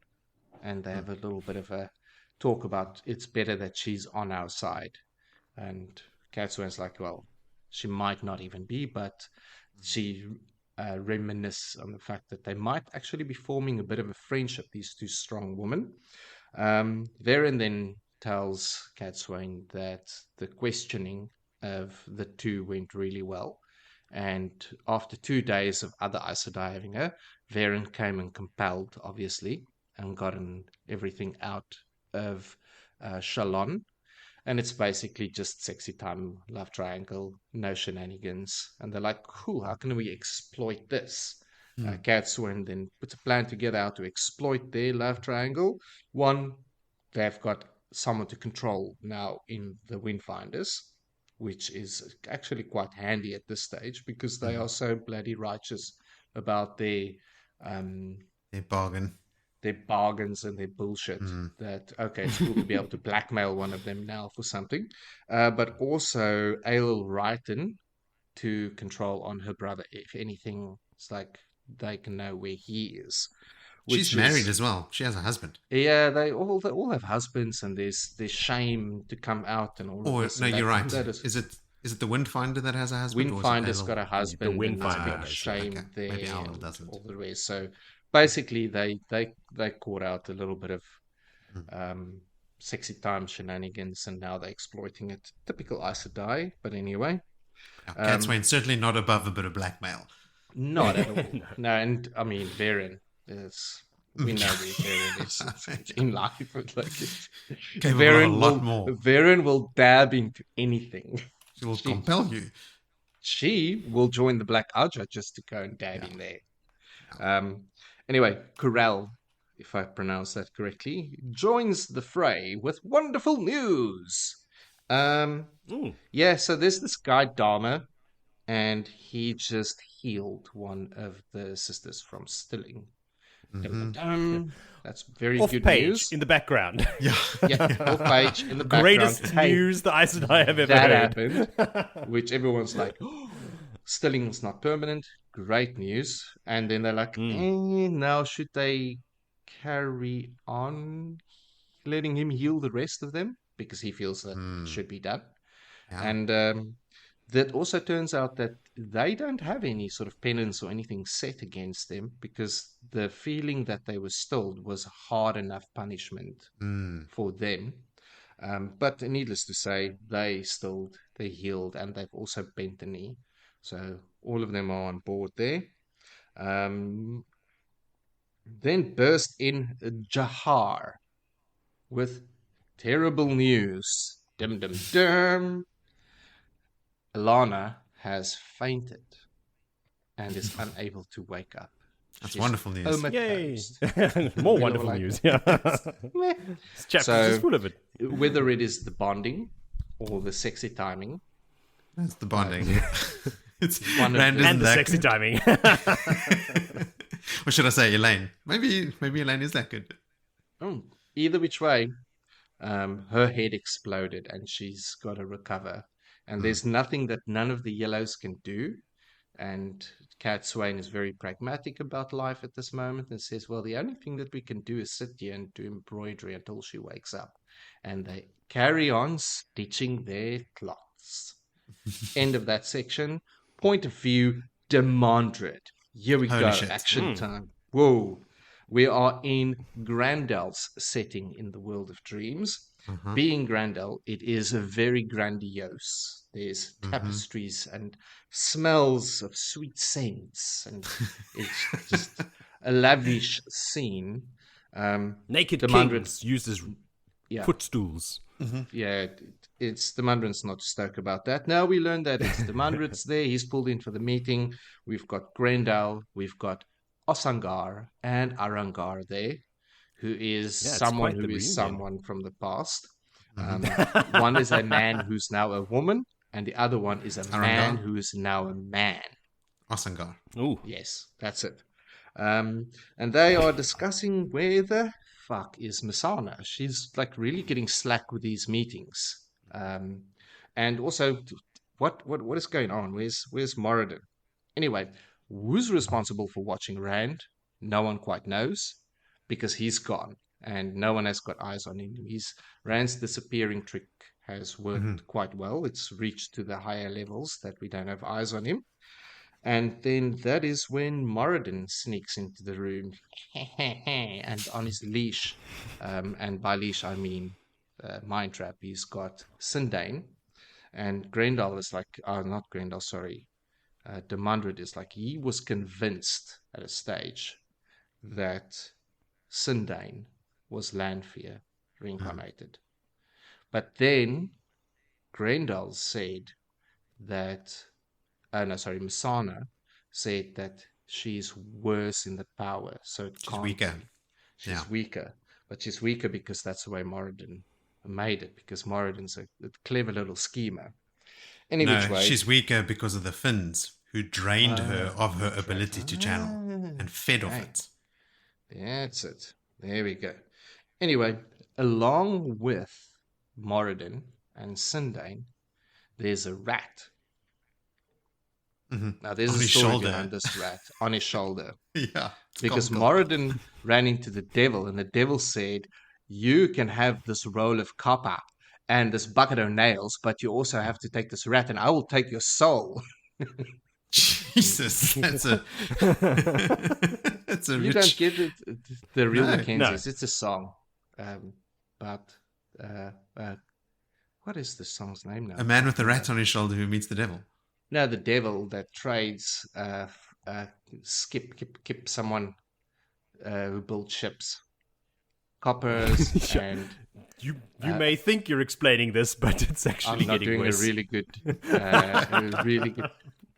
I'm more confused than ever. Real Mackenzie song. We'll all Google it. The Real There Mackenzie. we go. Homework for all our listeners. Go listen to the Real What's Mackenzie. the song's name now? I can't remember now. Anyway, there's a rat. Carry on. I'll Google there's it. a devil, and that's the rat. That's his backstory.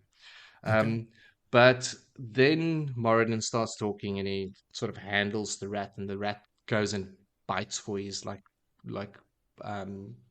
wrists, and then the rat gets flung into the air and then bursts into flames. And every male channeler in the room then realized, like, oh shit, he's using the true power to channel. And Madman's got Saw drifting through his eyes, and they're like, whoa. Moridin says then, like, well, here's the plan that's going to happen now. Old mate Rand has got the cuddle. This is now from Sindane. This is coming up. And along with that, he's planning to take the strongest female channeler alive and to go and clean the source. So your protection is now null and void, effectively. That's granted by the Dark One to you. And everyone is like, ooh, that's no good. Demanded demands on, like, how do they know? Like, how's this? And Moridin's like, no, this is legit. This is happening. You guys should have been a bit better on the ground. The discussion now leads to, okay, what are we doing? Are we killing Rand? Or are we capturing? And Moridin's like, right, here's the plan. We all will know the minute it happens. It will be such an event that we will all be drawn to it. So when that happens, you have to show up and put up. Like, it's time. It's to Wreck shop. Put a stop to that. make sharp. You got to get to it. And Demandred's thinking, like, I know where over here am I hearing that you're joining the party and bringing your two little leashed pets with you, Sindane and Moridin, who's not in the room, by the way. Moridin has been led off this meeting. And that is pretty much, with all these questions in his head, the end of the chapter. That ends there for Demandred. Like, it's going to happen. The cuddle, the access keys, they're there. He's got them, and he's got a plan to cleanse the taint. Agenor has a big song and dance about it. Like he's like, oh, I couldn't even think of how to do it. There's no way he'll be able to do it. Like almost takes on like a lecturer's pose and stuff as well. And then when someone says, he could destroy the cuddle just by trying to use them, and Agenor's like, they're almost impossible to destroy. Don't you know anything? And I was just thinking, Agenor, old Osangar, your end is coming soon, my friend. All those things are going to happen. He's going to cleanse the source. He's going to destroy the cuddle, and you're going to die. The pain, the suffering. Yeah, you really get to see how much of a dumb douchebag he is in and this. He's the one that's heard Rand talk worried. about it. Mm-hmm. It's like, dude. Yeah. Good. Die. Be wrong. Yeah, Works in our favor. Did you have anything else you want to say about the Forsaken, this last little section, Joe, before we go back to Cadsuane and the Aes Sedai? Nothing except that I was surprised to see so many of them in one place. Because normally there's like maybe 2, maybe 3 that meet for something. Yeah. 2 didn't But, make the meeting. Moridin wasn't people there. were absent. There were supposed to be even Yes. more than what they are there. So I mean, But yeah, you're right. It's Osangar and Arangar, Grendel, Yeah. Demandred, Sindane, Moridin. 6. 6. Yeah. and 2 missing. Msana missing, 2 depending on and who was Moridin inviting. missing. And of then we course, read about- Shadar Haran wasn't there. Because Well, he Semirog as well, who we also read Semirog, about yeah. in these chapters. Mm. They're all about. We're reading about all of them. It's fucking cool. It's huge. I mean, this first 2 chapters. Look at everything that's happened and everything that's going to happen. A lot. So much is happening. Yeah. I find myself kind of liking Demandred. Have you guys read that River of Souls short story? Yeah. Mm. About him going and fulfilling all those prophecies in Shara and stuff. Shara. Apparently, like, he changes after all that and stuff as well. Like, he actually is in love with the leader of the slaves that he freed and stuff on that side. Like, he becomes this almost sympathetic character. And in this scene, I actually kind of like him as well. He's quite smart. Like, he notices Grendel's wearing that very plain ring. Mm. And he's What like, is that ring? I didn't go it's an ungril. Okay. Mm. It's the one that Is it she one- used when she bested Moridin and Sindane when they arrived, and they turned out the lights, and she dove off her chair Oh, and wove yeah, compulsion yeah. on them. She was wearing it The then. little Yeah, Mm. but tuck Demandred and knows. roll. Demandred knows there's nothing simple Too about plain for Grendel. her. That's not her No. taste at all. So there's something. So he notices that, which is cool. Yeah, Um, like out of all the Forsaken, Demandred is probably... He should have been nameless. They might have won. And because of him, they almost do win. Yeah. He even in this room, like, he stands as if, like, he knows the way he's standing with his feet apart and his hands behind his back or something. He's dominating a room. He always does. Dominating the room. He always does. He thinks to himself. Like, also massive egomaniac, you know? Yeah, it's a Forsaken. I mean, It's yeah. exactly. Narcissistic a little It's a bit. prerequisate. Yeah, I mean, exactly. if, It's like question Samael 1 was on in the room form there you with fill out. him, then Demandred would have dominated through the fact that he's quite a bit taller. Yeah. Yes, Old, exactly. Short shit. Yeah. No, he's dead. Fuck him. I enjoyed Grendel griping about, like, the great lord only knows what is crawling towards us by horse or by sheep or whatever else these savages can find to carry a message. They've been listening to our podcast. They know. Exactly. God damn this messaging system. Fucking pigeons and horses. What are these people doing? Sheep. The great lord knows what else. She also refers to Ruidian as that cursed place in the waste. I love that they hate it. They don't want to go there. Good. And they You're don't know not about the welcome. stash of fantastic artifacts that's Yes. there. So, idiots. Moridin mentions here that Slayer is actively hunting Payden Fane. Yeah, we've spoken about this in the past, that he has been What's tasked Slayer doing? by Yeah, Moridin, it Moridin, seems. right? It seems. Yeah, like maybe this- even this earlier dude is- by Asha'am. Yeah. Ah. Okay, that's all I had to say about the Forsaken. Do you want to touch on anything in the Cadsuane section, Joe? No. I already threw my 2 cents in there during the Okay. revision. When Ibn Hopwell is serving them mulled wine or something, like, he doesn't quite know how to act when no one takes anything off the tray, and Cadsuane is referring to him by his first name. And then Daigen comes over. She just calls him Ibn. And then Daigen comes over and sort of, like, helps him away. And she's sort of, like, kindly and motherly to him. She eventually bonds him as her warder, if she hasn't done so already. I thought and it had already happened. and they become very friendly. Like they make a great team. They like each other a lot. And I think it's described as somewhat of like an aunt and nephew sort of relationship. Like that's how they fit together, which I thought was really cool. Was that a sort of preview into him sliding into madness? Like not certain what to do in that situation? Or was that just him being an awkward... Well, he is young. He's 16. Mm. So he's real young. And But we know that is real older. young ones has also slipped. I mean, we've seen this. It's true. Yeah. So I did, because it was standing out there about, okay, cool, he doesn't know, like, okay, cool, he actually gets an Aes Sedai to come and like a neurodivergent person. Well, he's also just a let- farm boy, which in the world of the Wheel of Yeah. Time is basically the same thing, right? Like all the farm boys are basically socially stunted and don't know how to be, let alone serving tea to like a wise one and Serving an Aes mulled Sedai wine, or not mulled tea. wine or whatever it was. Yeah. But she refers to him as Eben, and then later when the news comes in, it's Jahar that comes in. That's Narishma, obviously, but just it looks weird. She just refers to him or thinks of him just by his first name. And then later when the news of Irgain being healed is also Dharma.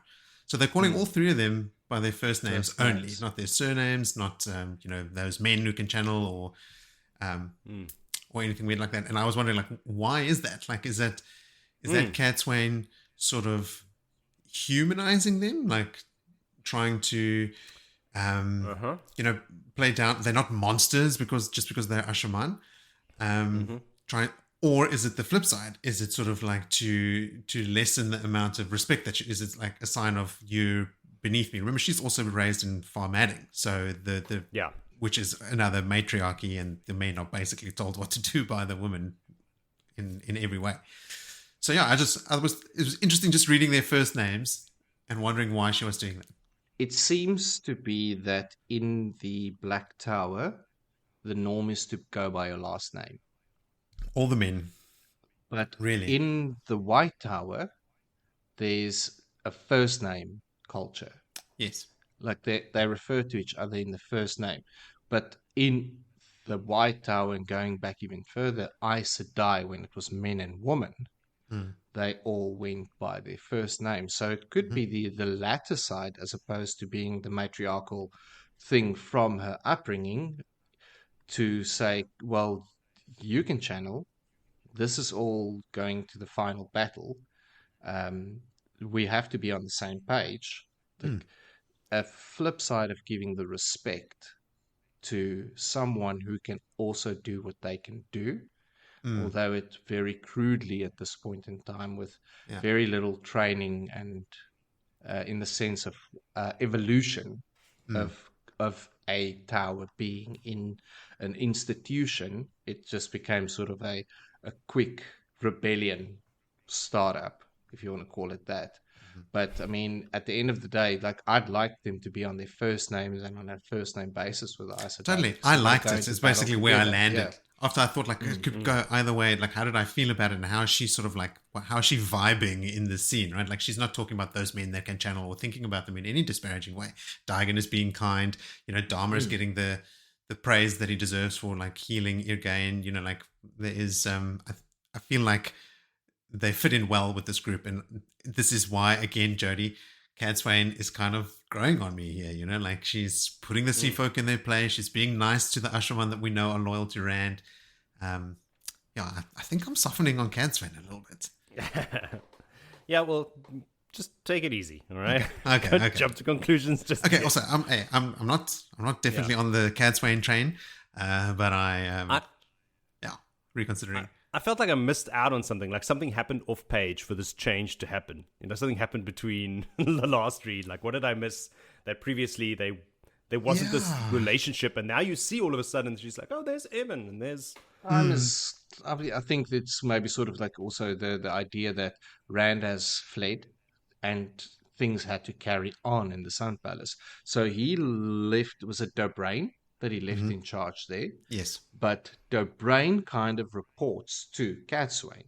So it's almost like Cadsuane has taken control and her having moved to literally next to the throne room and set up her office there. She's like the keeper of the Sun Throne now.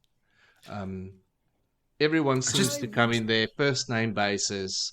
Like she's set in a different set of rule there. Also, just realized they're all in disguise, or not disguise, but they're not wearing their black cloaks.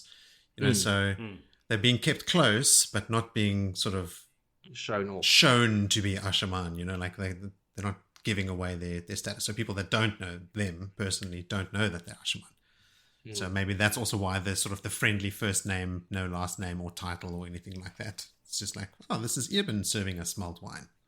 Well, there's a lot of opinions in this one. People can write in and tell us what they think. Yes, please do. Because do you refer to a servant on their first names? You just go like, garçon, wine. Depends what kind of master you are. Are you the shit kind or the benevolent kind? Benevolent, obviously. Obviously, dick.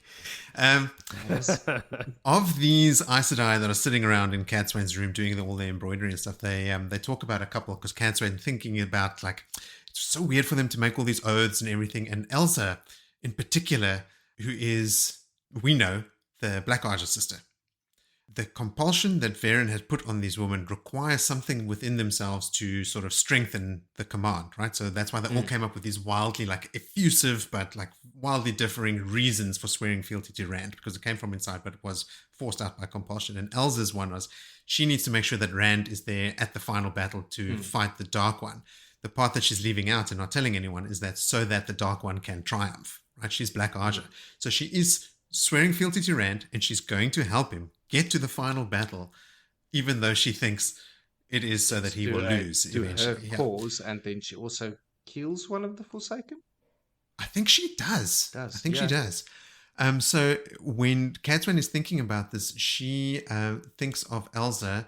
Her eyes are almost glowing when she spoke of Rand facing the Dark One, which is a cool little hint, like, yes, of course she would be, because she's like, you know, under compulsion, so like this feverish desire to see this thing fulfilled, plus of her dark oaths, right? You know, like this smacks of a dark friend, sort of like we say of the White Cloaks, often like just the religious zealots, right? Like fanatics.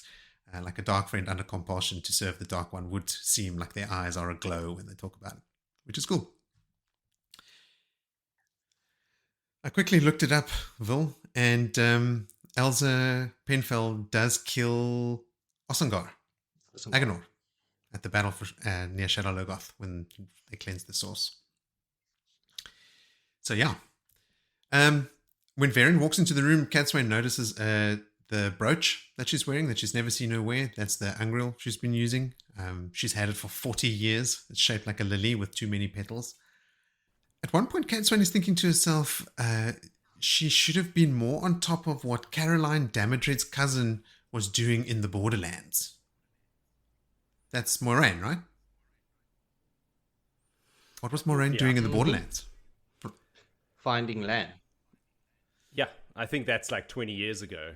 Yeah, it's 19, I think, is the number that was put out there, or maybe it's what I read online. But 19 years, New Spring. So, but that's 19 years, right? I guess when she was looking for the Dragon Reborn, she only looked in the Borderlands for 19 years. We'd have to read New Spring and find out. Oh, yes. But yeah, Spring is coming. It's interesting that Cadsuane refers to Moiraine as Caroline Damodred's cousin. Like the important one is Caroline. Yes, like exactly. not Moiraine. Yeah. Yeah. When Dharma heals Irgain, she immediately starts weeping for her warders, like we saw Swan do as well, which was, I mean, I don't want to say it was cool, but you know, it was interesting. And that is it from me. So we can move along. Let's move along swiftly. Excellent. Then we head to chapter 14 called What the Veil Hides. Joe, can you please lift the veil for us?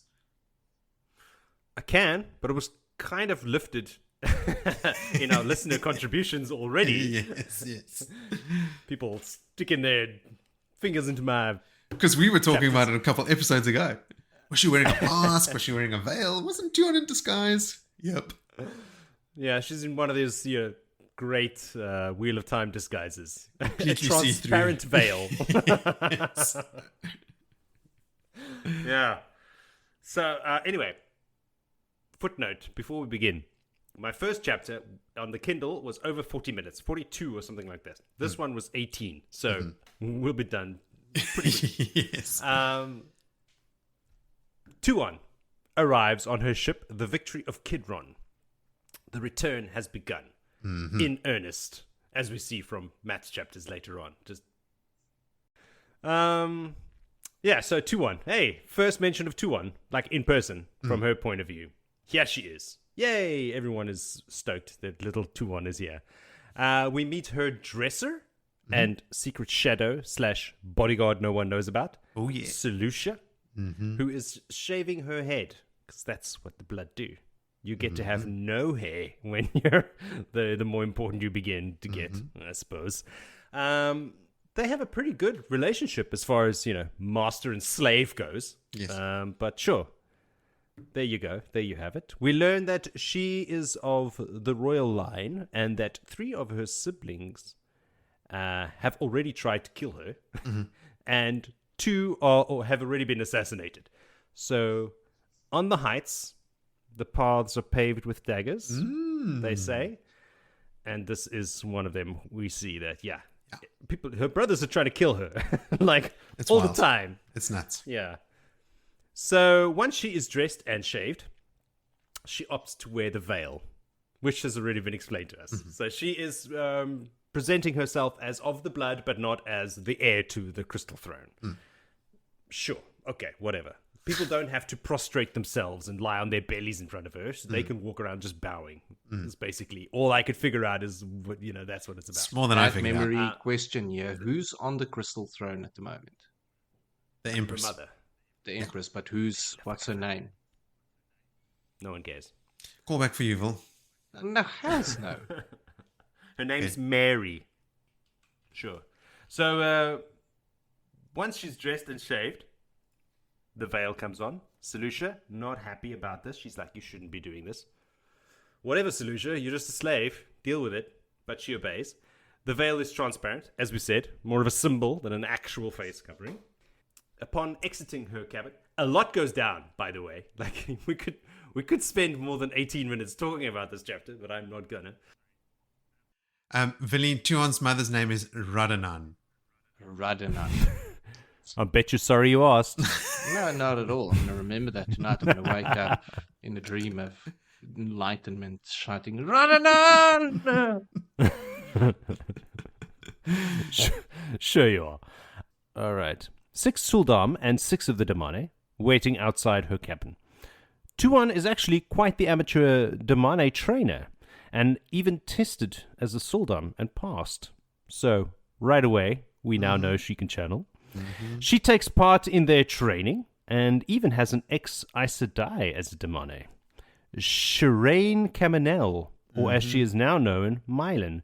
She was a Blue Aja member, but she is now thoroughly broken and 100% committed to Tuon and her role as a Damane and the Seanchan. Because I went and looked this up. She never goes back. She's done. She's broken. One of the other Damane is called Lydia. She can tell fortunes. And the night before, Tuon had her beaten for the following foretelling. And I quote, "Beware the fox that makes the ravens fly, for he will marry you and carry you away. Beware the man who remembers Hawkwing's face, for he will marry you and set you free. Beware the man of the red hand, for him you will marry and none other." This is pretty straightforward as far as foretellings go. Like, we've seen some foretellings in the past that are a bit like, oh. But this is pretty much straightforward. Okay, so Matt's coming into the picture sooner rather than later. Well, Tuon did not like this foretelling very much, and she had her beaten badly, and now she feels bad about it. They also, the Seanchan, have this kind of like toe kind of thing that they feel. Downcast eyes, They're level slave eyes. master. No one gives a shit. You own slaves, so your opinions mean nothing. So, but she does feel bad. And then she's like, all right, she tells Lydia that you're a good Damane while she's patting her on the head and stroking her like a dog. And she tells her Suldam to, like, listen, you treat her wounds, give her painkillers, give her some treats. And the Suldam is like, oh, that's so great. If she gets fat from all the treats, I'll just take her out for more runs and stuff. You're just like, what the fuck, woman? Yeah, it's gross. Stop talking now. On deck, now she's out of her cabins and whatnot, she meets her truth-sayer, Anath, who seems like a really great person. more short-chan, wonderful people. Well, she is Semirog. Is that Semirog?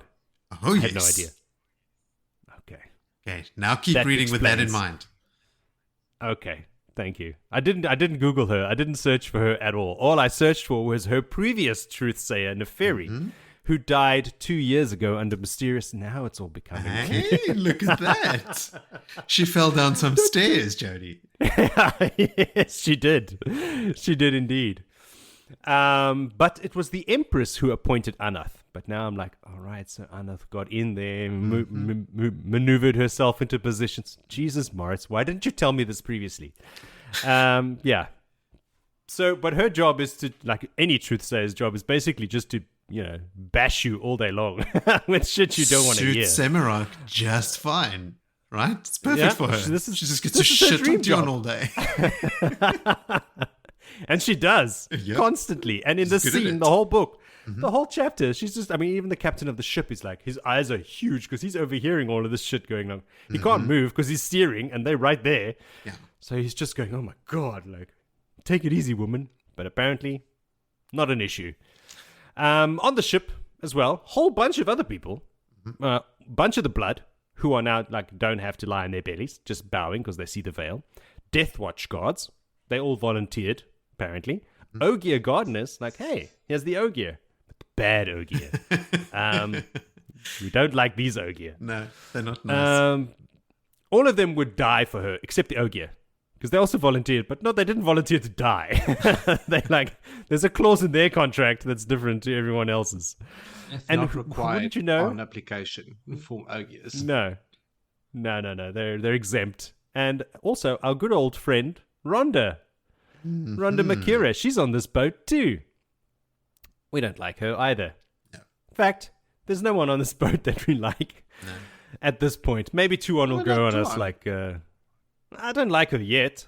No, but this is the point. We meet her surrounded by shitty people of forsaken. No. She also treats the Damane like pets. Yes, but of course, that's They upbringing. are people. It is her upbringing, Listen, sure. It's her upbringing. We're not going to start this debate now, but I don't have to like her, Look. and I don't. Just settle yourself down. Tuon turns out okay. Tuon's, but I'm saying not yet. All right? At this moment, I'm reading it first time. Who's this Tuon woman? She's horrible. Morit's little heart only has space tonight for Cadsuane. Yeah, who doesn't have any Morit's all slaves? hung up on... Yeah. But treats everyone like slaves, so I don't know if that works. Tuon and Anath, Semirog now, my mind is blown, talk about their plans once ashore. Step 1, praise Suroth. Now, this makes perfectly even more sense now. Because I was thinking like, oh, she doesn't know what she's actually a doctor. No, she fucking perfectly knows well that she's a doctor. very well. She's And standing we on should praise her. She's standing on the deck of the ship, clad in full black, with her jet black skin and her short dark hair. She is just Semirog standing there. She's not even like No disguised disguise. or anything. Not even trying. No, Well, first of all, no one knows what she looks like except the other Forsaken. exactly. And also, to me, or to any reader, Tuon is also described as jet black skin, and Yeah, she is. She does have black hair, but it's been shaved. So, like, there's black Sean Chan. Like, it's not gonna. Oh, yeah. This is nothing No. out of the ordinary. No, it isn't. Praise Suroth. Huge red flag. And also, Anath is standing there, sorry, the last Semirog tip-off, seemingly unaffected by the bitter cold. Yeah, I'm not reading between lines at this point. I was just trying to finish the chapter. Oh, sorry, man. Go. make notes, and then get out of there. All right, so this is all making sense to me now. Apparently they're very happy. Well, Semirog's very happy with the excellent job she's done with the Forerunners. Although, if you do look at it from a Sean Chan point of view, some pretty good jobs done there. She's done well. in the name of the Dark Lord for the Seanchan. Step 2 is to find this Dragon Reborn fellow so he can kneel before the Crystal Throne as per the Seanchan prophecies. That's, you haven't met Rand yet. You'll see. Aneth keeps talking. I say talking here, but kind of berating her constantly. But it all kind of washes over Tuon as she's deep in thought now. And she thinks to herself, this is the end already. She is the daughter of the 9 moons, and she has returned to claim what is hers. And then you're like, ooh, daughter of the 9 moons. I've heard that before. That's the first time for first-time readers, right? Like, that's the reveal. Exactly. Which is why I included it here as the last line of my summary. The end. Yeah. The Dragon Reborn wins, the Dark One is defeated, and the book is over. And then it all falls together. You're like, what? Daughter of the 9 moons?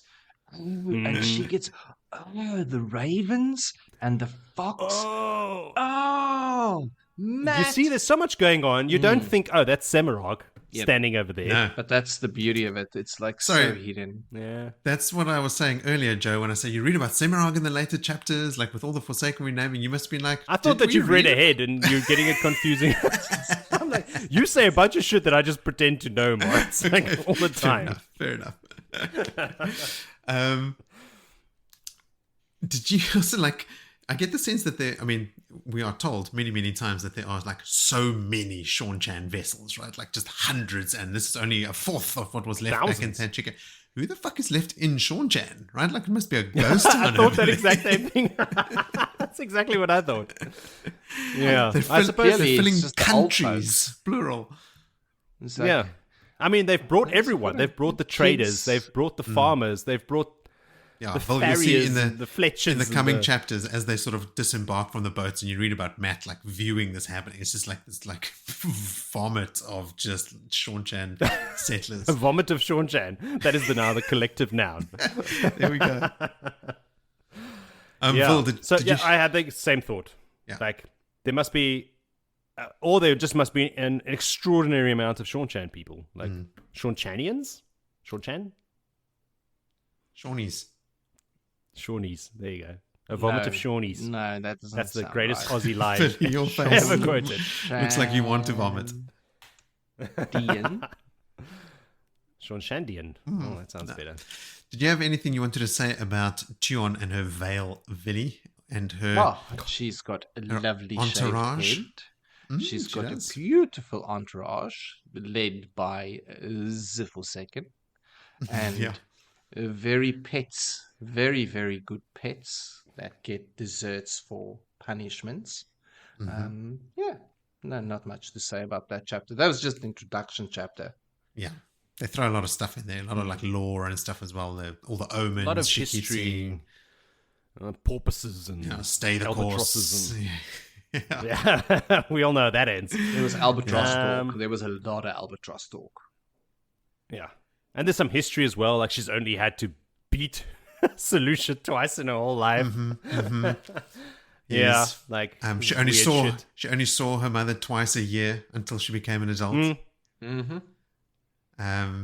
Yeah, so That's, again, you can see upbringing, like Billy's point about upbringing, and you gotta cut to on some slack. I mean, I'll try. I don't like her. I remember reading that I'm the daughter of the 9 moons line the first time. I remember reading that going, oh, what? A Seanchan? No. Boo. Not yeah, for like Matt. as far as I recall, like reading, she never becomes like a cool person. It's never somebody I'm like, oh, sweet, a Tuon chapter. Like she's always a Seanchan, daughter of the 9 moons. She makes Rand after the kneel last to her battle, she's still the empress. And they still have captured Aes Sedai as Damane. Yeah. Yeah. So I don't. Maybe the redemption arc comes in the know fourth age later on when it's not written. Maybe on this reread, Joe. The start of bridging the gap is usually by 2 people marrying. Like 2 royalty in a divided kingdom would like put out the olive branch and marry. This is Matt and Tuon. It's kind of like to bring those cultures Royalty together. Matt, Yes. horse trader's Matt. son. Yeah. Yeah. To us, he's royalty. Well, he feels like a king to me. I but like he's your not. optimism, Willie. Let's hope something comes of it. I mean, you have to, right? Like, just the status quo is unacceptable. It is unacceptable, but I mean, we don't prosecute people based on the system that they grow up. They didn't design the system; they were born into the system. I'm not And you going have to to- enter into this debate now. You just have. It's not a debate to enter into. I don't you just like- have to see. Are you one, saying prosecute or do you mean persecute? persecute, are we talking prosecute, legal same, terms? Same. Like little differences, not much. I have no time for the short chat. Selusha, her chief dresser and nursemaid from when she was a child. I think she's given a choice, like when Tuon turns 16 or something like that, whether she wants to continue being the surgeon or if she wants to go retire on an estate somewhere. And I think they get, could be wrong, raised to the blood or like the lower blood or something. But she sticks around. She chooses to stay with Tuon, and you never see her actually fight anyone. But there are at least 2, maybe even 3 instances where it is heavily implied that she had at least readied herself, even if she hadn't interjected. But there is at least one time where there is a fight in the street and there's a bunch of dudes lying on the ground and someone turns around and Tom is standing there and Selusha, I think it's Matt, observes Tom and Selusha and a bunch of like wrecked people in the street. And Tom and Selusha are having a conversation where Tom says, sometimes I see things, but I forget them really quickly. Let's just say I forget everything I saw here. And she's like, what exactly are you talking about? He's like, I don't remember. Like saying, I saw what you just did. I'm not going to tell anyone. Don't worry about it. Which is really cool. Yeah. That is cool. Tom, smart guy. He he knows which way the wind blows. I mean, the whole idea of Selusha, like the Empress has a daughter or a child, and then they like, cool, here's your wet nurse. So this is the woman that breastfeeds and raises the child. Like it's the second mom, and she's only had to punish and have her second mom beaten twice. Like, come on, Yeah. just that is just a harsh culture. Like, Yeah, great person, Abel. no, remember, culture is not the people. It's a harsh culture. Like, I hear you. I hear your point of view. Like, think about it. Like, cool, yeah, you raised me. I sucked your booby. I had to get you beaten up twice. Like in a Texan drawl. Like, yeah, I only have to get beat up. Can't do a Texan drawl. Apologize to all the Texans out there. Yeah, please. Tuon's got another secret, well, maybe not a bodyguard, but Ural is her hand, just like a Game of Thrones hand. It's like her secretary, but also the master of her seekers. Basically the Shonchan Gestapo. Report to this dude, and he's posing as Tuon's secretary, but he's a full-on. He's a Putting a baller. baller. Exactly, that's the name I was reaching for. Yes, he's a baller. You were reaching for baller, but you went to Gestapo. I was tripping over baller. Jody, was that foretelling from Lydia? Was that in this chapter, or did you go find it? No. Yes, it was in this chapter. Oh, okay. Shit. No, maybe I did go find it. No, I think I found it. Yeah, I went and Googled it. I went and Googled it as well. I just couldn't. It's been a while since I read it, so I couldn't remember if it was on the page because knowing this is obvious to us, obviously rereading the story, knowing all these things, but it also that first interaction that Matt and Tuon have later when she's like looking at his ring and it's that ring is described in this thing and you realize she very soon will start seeing these exact things that Lydia had said, and I bet she recalls them. It's not something that I remember from the previous reads, but I'm cool to see her like realize all the things. Like, what were they? Like the fox that makes the ravens fly, the man who remembers Hawkwing's face. Like, I wonder how that comes up, like how does Tuon see Beware Matt the man recognize of the Hawkwing? red hand. And then exactly like when they finally That join, guy carrying a flag with a red hand on it. yeah, so like all these things are going to happen soon. Yeah. I like the fact that even though Semirag or Anath was talking up Suroth, Tuon is immediately skeptical of her. She's like, that's way too ambitious. She's already overreached. Turak was in charge. Tuon is already like, I need to keep an eye on Suroth. Great instincts. She's almost tuning Aneth out and just going, I don't trust this person. I don't trust Suroth. Tuon also has the mission to make contact with the Dragon Reborn ASAP. Okay, good. Mm-hmm.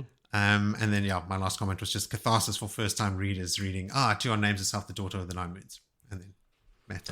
I mean, as a first-time reader, you wouldn't know that prophecy because it wasn't in this chapter. But I think the Daughter of the Nine Moons line right at the end is enough to, you're like, Yeah, no, but I mean, you read that enough during the whole time of Matt coming from Moridin and like asking and every second woman, every woman, are you the Daughter of the Nine Moons? Do you call yourself the Daughter of the Nine Moons by any chance? Do you know? Does it ring any bells? Hey, pretty barmaid, do people call you the Daughter of the Nine Moons by any chance? Mind you, Matt stopped asking women that after Melindra tried to kill him. Yeah, perhaps shut your mouth.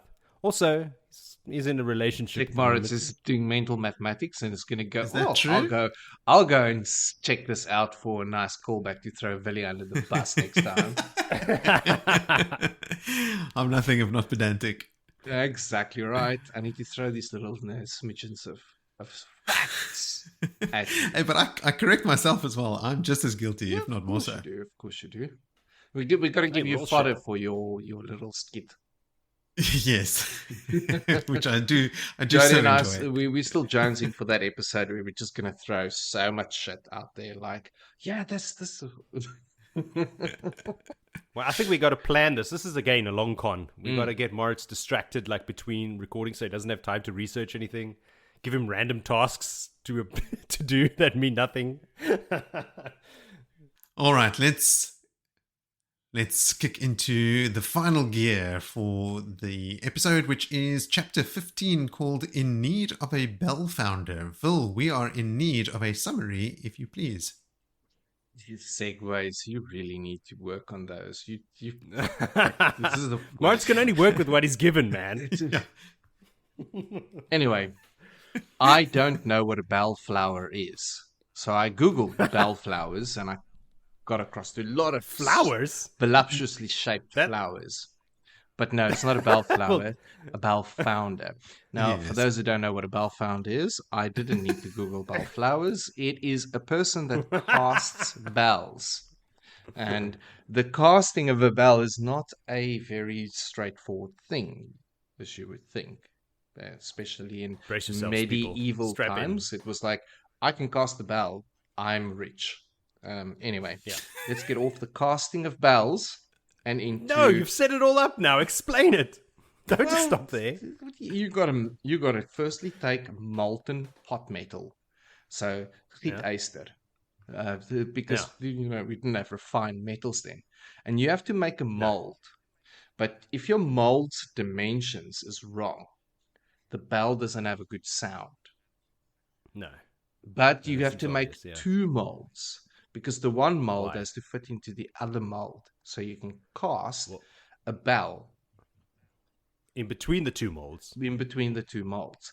The molds are generally made of sand. So you got to get a special type of sand, mix it with a bit of clay, I don't know, rub on. Get your little bucket and spade. Really get to work there. Knock things and design things. There's it's an intricate thing. I actually quite... And ironically... a lot of ancient blocks are still cast in the same way, although the metal has changed. They use aluminium now, but a special type of sand is compressed into a mold, and then another block of sand is compressed into a mold, and these two molds get put together for the metal to be poured in between, and then the sand can break up to clear it all away. Anyway, that's what bell founders do. Mm-hmm. So, thank you very much, Willie. Fantastic. I appreciate your efforts. All right. Now, point of view, Matt's back. And God, it's the greatest day of my life. We knew it was Sorry, coming. baby. Marriage as well. Right. Marriage. It's been a while since we've had Matt. And fitting after a chapter of Tuon, when I saw Tuon come, I was like, Matt's got to be back now. And Matt is His location currently, as we start this chapter, is in Aludra's wagon. Mm-hmm. And no, they're not busy having sex. We've Wow. already passed all 6 chapters for this episode. But still in Ebou Dar, Hasn't stopped him from trying. he did not at all. He's still throwing the dice. It's very much still a mat. Now, old mate had broken a bone in his leg. He had a broken leg. He had broken ribs. He got properly fucked up when that tower fell on top of him, but he didn't die. No, of course not. Still, he is Thailand's little sex pet. So he had the best of doctors and healing and help and all of that, but sparse on the Aes Sedai with the healing skills at that stage there. So he's doing the manual healing process, hobbling along and hurting. And He's also, old school. it didn't stop Thailand from the minute he's like not wheezing from a broken rib in his lung anymore to already start molesting him. So, yeah, that happened. But current Matt is sitting in a weirdly shaped wagon. The wagon is in Ebou Dar, but more specifically, the wagon is in our old mate Valen Luca is back in the mix in his caravan of freaks. So that's where Matt's at. And That Matt, should be the tagline. I was thinking that's a Van much better Lucas, name. Caravan of Freaks. Traveling menagerie. What is a menagerie? Caravan, Caravan of Freaks. There we go. And Matt is trying his damnedest to get Aludra to spill a little bit of beans about the guild and the making of starflowers and such. And she's grinding away at a pestle and mortar, and Matt can see the color of the stuff. And now Matt is a scientist because he's cut this shit open before at great peril of blowing himself up because he wants to know how this shit works. He's really, really into this. Well, he found out from Valenluca through the connections that she was there. So from that offset, he's been spending a lot of time with her. He tells her that, look, the guild is no more. He doesn't tell her how he knows that. Because as we remember, Matt was there when the whole place went fucking kaboom.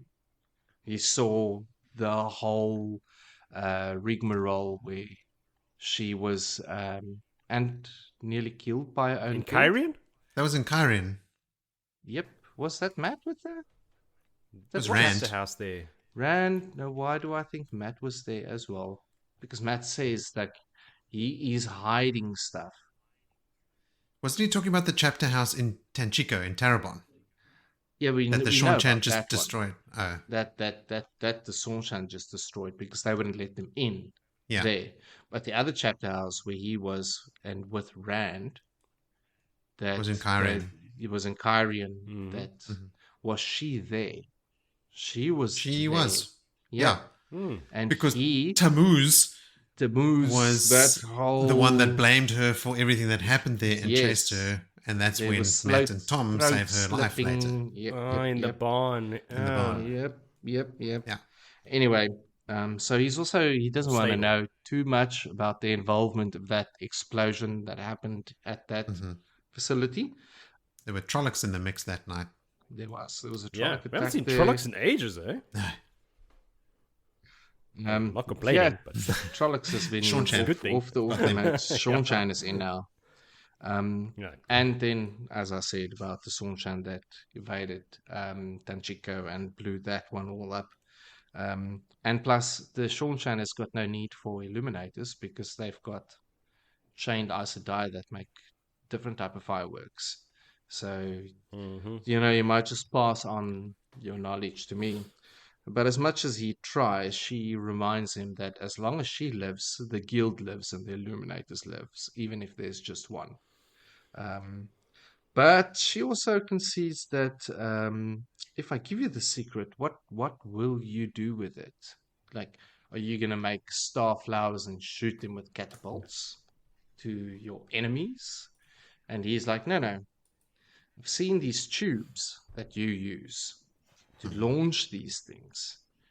And I'm thinking, what if you turn them on the side and you launch explosives at things? Like, it would be easy to hide. And she's like, get out of my fucking head. And they have a moment. Anyway. Yeah. And then she says, you know what? Okay, tell you what, you go find me a bell founder and come back in 3 days, and I might let you into some secrets and some private secrets. And he's like, already, because now prior to this, she had a little tear from all the happenings and discussions, and he thought, like, cool, he's going to put an arm around her, because kisses always makes girls feel better. And then she puts that Morton pestle, that cudgel, straight in his chest and pushes him back. It's like, she knows him. She sees right through Matt. Anyway, Matt then gets up, dead legs, sore body. We get reminded about the fact that a building has just fallen on him a while back. Yep. And he's then in Valan Lucas' menagerie. And now he's got to go and find his crew and head back to the palace. And in his crew at the moment, we still have Tom. And who else was there with him? Julian. Beslin. No, Beslin's not there. Beslin.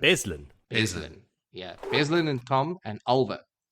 But Beslin and Tom is busy hanging around, and Alva's found in between a gaggle of girls laughing and having this little showboat of a boy talking about their necklines, their voluptuous lips, their eyes. And he's like, where you learn to talk like this, you little fucking stinker? And he drags and apologies, and then while he does this, he gets accosted as well, because Teslin has been making him clothes because of his beautiful bottom. That makes his bottom now really stand out. So he's getting pinches and all the rest. He's got those short little coats that don't cover his butt. Yeah, he's got non-covering butt coat. Anyway, that is how Matt hobbles out there, and then Val and Luca bumps up there like, oh, I am way too busy. He does have a moment of thinking that Elaine is probably on the Sun Throne already, or on the Lion Throne, I should rather say. And Lan and Perrin are lolling about drinking beers and wine. And she gets flashes of colors when he thinks of Rand, but they're not lolling about. That's one thing that's for sure. He thinks Rand and Perrin probably were lolling in front of a fire in some palace, swilling wine and telling jokes. Exactly. No, it would be nice, but it's not true. Way off. Now, old Oliver, now that he's been dragged away from this moment of wooing 20 women, he thinks about like, oh, well, how's this boy going to raise and get raised and be proper? But he's getting a royal education. Like, he's being taught to read. He's being taught a sword by Beslin, who can wield a sword. He's being taught to play musical instruments and juggle by Tom. And then he's got Matt, who's going to teach him the quarterstaff and the Two Rivers longbow. And in between that, he's getting reading and writing lessons. I mean, and then whatever the red irons the other guys are teaching him. Yeah. So, I mean, he's actually having a royal life. Anyway, this is where they pass old Luca, who's too busy to talk. He's got a possible show coming on for Surat. So he's because he's been exempt from having his horses taken away. But I had the best moment at reading about Val and Luca and him saying he's too busy to talk. Do you guys remember Disenchanted, the cartoon? Oh, yes. Oh, yes. Yes. Do you remember? Simultaneously. Do you remember there was a pig in there that was royalty? That had a voice like this, like a really big, like, that's Val and Luca's voice. That rings a bell. I need to go watch all of that again. I never got into that show. It is good. It's no Futurama. It's no not. Futurama. You can't It's watch a it like different that. story. You can't watch Yeah. it like that. No, it's a difference. And anyway, if you do go and rewatch it, the pig and the pig's voice is Van and Lucas' voice. They let Okay. that play through in your head. That's canon now. Okay. Anyway, a bit of Matt's plan. Matt's plan is to get out of Ebou Dar with Val and Lucas. But now that his business is booming there, he's not planning to leave to the spring. And who knows, fucking with all the snow, when spring is going to come up, because it's pretty wet and miserable down there as well. Beslin, since the Sean Chan's arrival, has also matured a bit. Like less drinking, pubs, and fighting, a little bit more seriousness around his decision making. But it's now time to get back to the palace because Alva said, need to go now. It's palace time. I've got to get to my reading lessons because he loves it when Rizal reads to him because he gets to put his head down on her titties. And then Tom pipes up. Yeah, I usually have to play some flute to get my head on her titties. And then Beslin pipes up. Yeah, everyone's got to do a little something to get a little bosom action from Rizal. And that is where the dice starts rolling in Matt's head, and he knows shit's coming. The end of that chapter. That's good stuff. All right, is that where the chapter ends? Because I've read ahead and I'm like, oh, and then okay, never mind then. We'll keep it for next time. It's cool that you see the dice icon up front. You're like, oh yeah, here we go. Thanks, RJ. How many weeks, months, years does it seem that we've been talking about? Is Matt still just lying under that wall in Ebou Dar? Like, so much has happened. That's something like, I had to sort of get over in my head, right? Like, because the timelines aren't perfectly in chronological order, they do overlap and stuff. And Matt had a broken leg and like a broken rib and stuff, so he's done quite a lot of healing. He's been farting around in Ebou Dar for some time now. But yeah, Joe, like that's also something that I have to sort of, I have to think, okay, so where are the girls now? And like, where's Rand now? If Matt is sort of just sort of healing from all the stuff, it is confusing because we haven't read about Matt. When did the wall fall on Matt? Is it the beginning of Path of Daggers? Dude, don't tell me book names. It happened when they attacked Ebou Dar and Nynaeve was and everyone, using the Bowl of the Winds. They were about to leave to the farm and they spotted someone up in the window or like looking at them, the golem. And then Matt stays behind because they couldn't find Olver anyway. And he goes looking for Olver. And while the women go through the gateway and they leave, Matt stays behind in Ebou Dar. And seems like that's the beginning of Book 8. Ages ago. Yeah. So look, a whole book and a half. Yeah. Exactly. That he's been missing. And I've been wondering where he is and what's happening. He's had some healing time to go down, but he's not fully healed. So I don't know if there's a timeline to it, but if you're healing without Aes Sedai power from a broken leg and you're still hobbling, it's like 6 months. He's walking around on it though. Hey, like, well, I think that's the point you're making. Is like it's healed sufficiently for him to be walking on a broken leg without a cane. Well, he's got a staff with him, I guess. But yeah, he's been there a while. But as far as I recall, I've never broken a leg, but I know people who have, and it's like 6 weeks for a broken leg to heal. Yeah, in modern medicine, when you go into the theater and have it set with a pin and all that crap, but if you break a femur back in uncivilized times, you die. Yeah, basically. We're going to have this great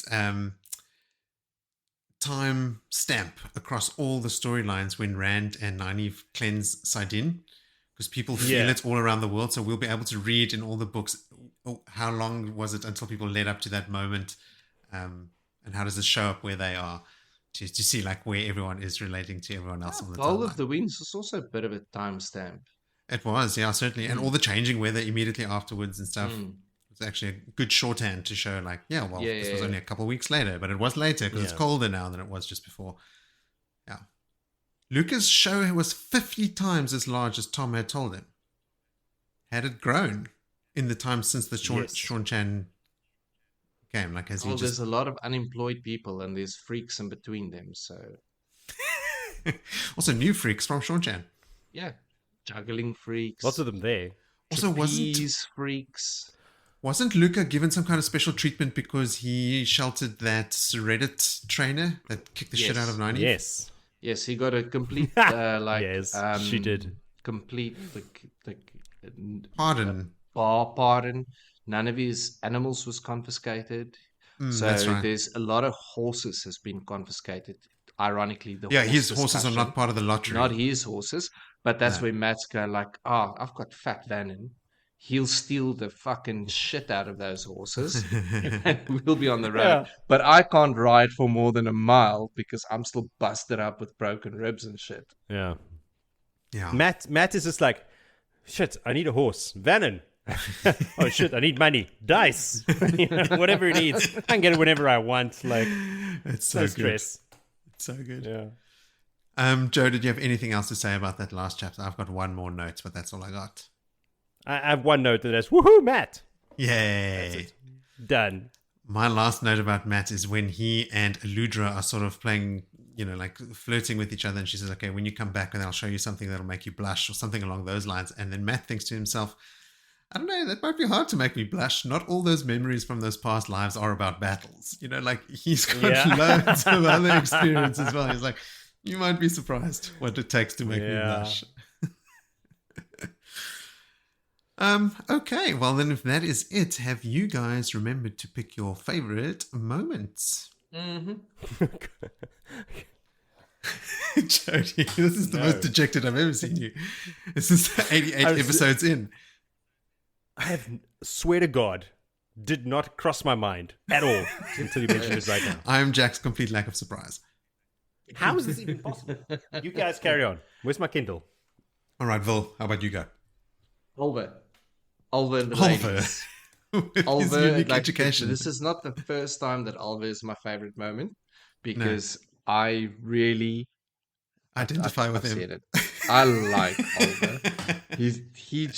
He's living this adventure life that I want to live. He is. Like from being an orphan to being adopted by Matt and the band And all his going uncles. on this fucking adventure that he's going on and always finding himself between the ladies. I mean, like, it's enviable. Like, Oliver is back. I mean, it's pretty rote at this point, but like Matt constantly going like, oh, where is he learning all this bad behavior from?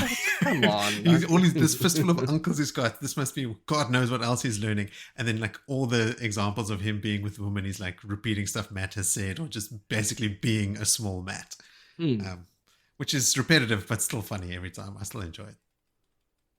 It can be a book about Oliver. Like what he turns out to be after all of that training and everything else. Like you hinted, Phil, like the Red Arms are probably teaching him how to play like gambling, like card games and stuff, and all kinds of like how to play darts. We know he's been racing horses, so there's that. Yes, so actually racing them, not even great just jockey. Forgot about he's that. learning the sword. He's learning to read and write at least, so he's not a complete peasant. And then he's also got quarterstaff skills, longbow skills from the Two Rivers, and flute. Little Matt. Yeah. Little Matt. Juggling, all that. Matt can do all those things. Like all these things we're saying, it's so cool. Matt can't fight the He's a sword. little Matt. That's true, but he can already fight with the quarterstaff quite well. Yeah, I wonder, like, the cherry on the top would be if we find out later that Oliver can channel. Like, or it's next like strongest unnaturally channeler lucky. after Rand.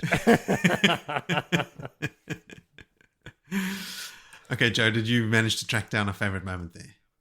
Well, yeah, probably from my chapter, and it's the culmination. It's the Min, Elaine, Avienda bonding Rand and getting it all out in the open, like that storyline, that 9-book storyline, coming to an end, and everything is now in its place and as it should be. I originally had that as my favorite moment. That was my favorite. I mean, it is so impactful, and it's just. I think what really feels good about it for me, I won't speak for you, but what feels good about it for me is you can finally park something. Like, okay, there's Avienda, Rand, Min, Elaine, situation is out in the open and everyone's on the same page and it's cool. And now they've got like a cool magic thing that's also going to make it even better, right? Like they can sense each other and all that sort of stuff. So cool. Park that. Now we can deal with the Seanchan, the Dark Friends, the Taint on Sidin, like the wars, the constant assassination attempts, long lists. all that sort of stuff. So yeah, I loved that. That was like, okay, dealt with. And again, like we keep saying about some of these events, is that it happened quite quickly. You know, like within a chapter, that and other things happened, which is cool. I changed mine from that moment, Joe, to just, again, Matt being back, but like epitomized by that thing. That's why I had the quote ready when he says, Rand and Perrin were probably lolling in front of a fire in some palace, swilling wine and telling jokes, because I know that's what Matt actually wants to be doing. And he's going, they're probably doing that. And that's just like, to me, just summed Matt up, and I was so stoked to see him again. And then I had an honorable mention for Moridin, just being a complete nutbag, walking in with a rat on his shoulder and like just talking to them first before like dealing with the rat and then throwing it away and setting it on fire. Like just nut job. Like he totally did that just to fuck with him. Like, Thanks for reminding me. The song's name is Chip by the Real Mackenzies. Chip. Okay, everyone's got homework. There you go. all right, I'll go listen to that right now. All right. Some listeners had some favorite moments. Scott Wilson said, I love the scene where the ladies bond Rand and then afterwards when Min and Avienda run into Birgitte and decide to get drunk. I mean, fan favorite, of course.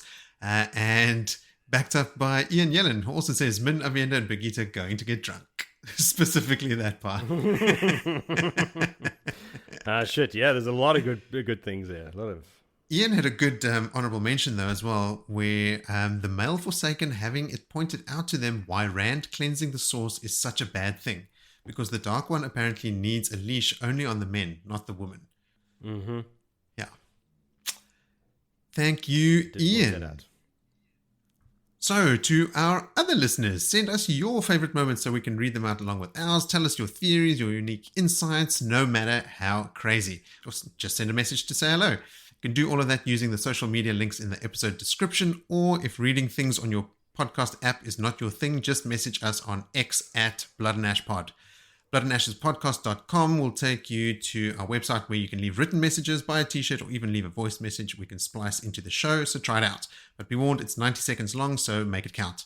When you've done all of the above, you can start preparing for next time on Blood and Ashes, where we will cover chapters 16 through 19. 4 chapters. They are called, I'm going to read out the names from now on because I've got it handy, so I'm always going to put them in, and always a nice little teaser for the next episode. Chapter 16 is an unexpected encounter, which I had no idea what's going to happen, but having read it now is a cool one. Pink ribbons, you know what's going to be on offer there. And then the next chapter, an offer. Chapter 19 is called 3 Women. No, really perks up at that. 3 women? What? Jody, how far ahead did you say you read? No idea. No idea. Okay, I'm up to chapter... At least 2 chapters. Okay. At least. There's a lot of Matts coming up now. It's great. Yeah. I haven't read anybody else beside Matt. And you won't for a couple more chapters, which is awesome. Okay, there you go. But until we get to those Matt chapters, I will say to everybody, sleep well and wake. Hasta luego, beautiful people. Adios, amigos.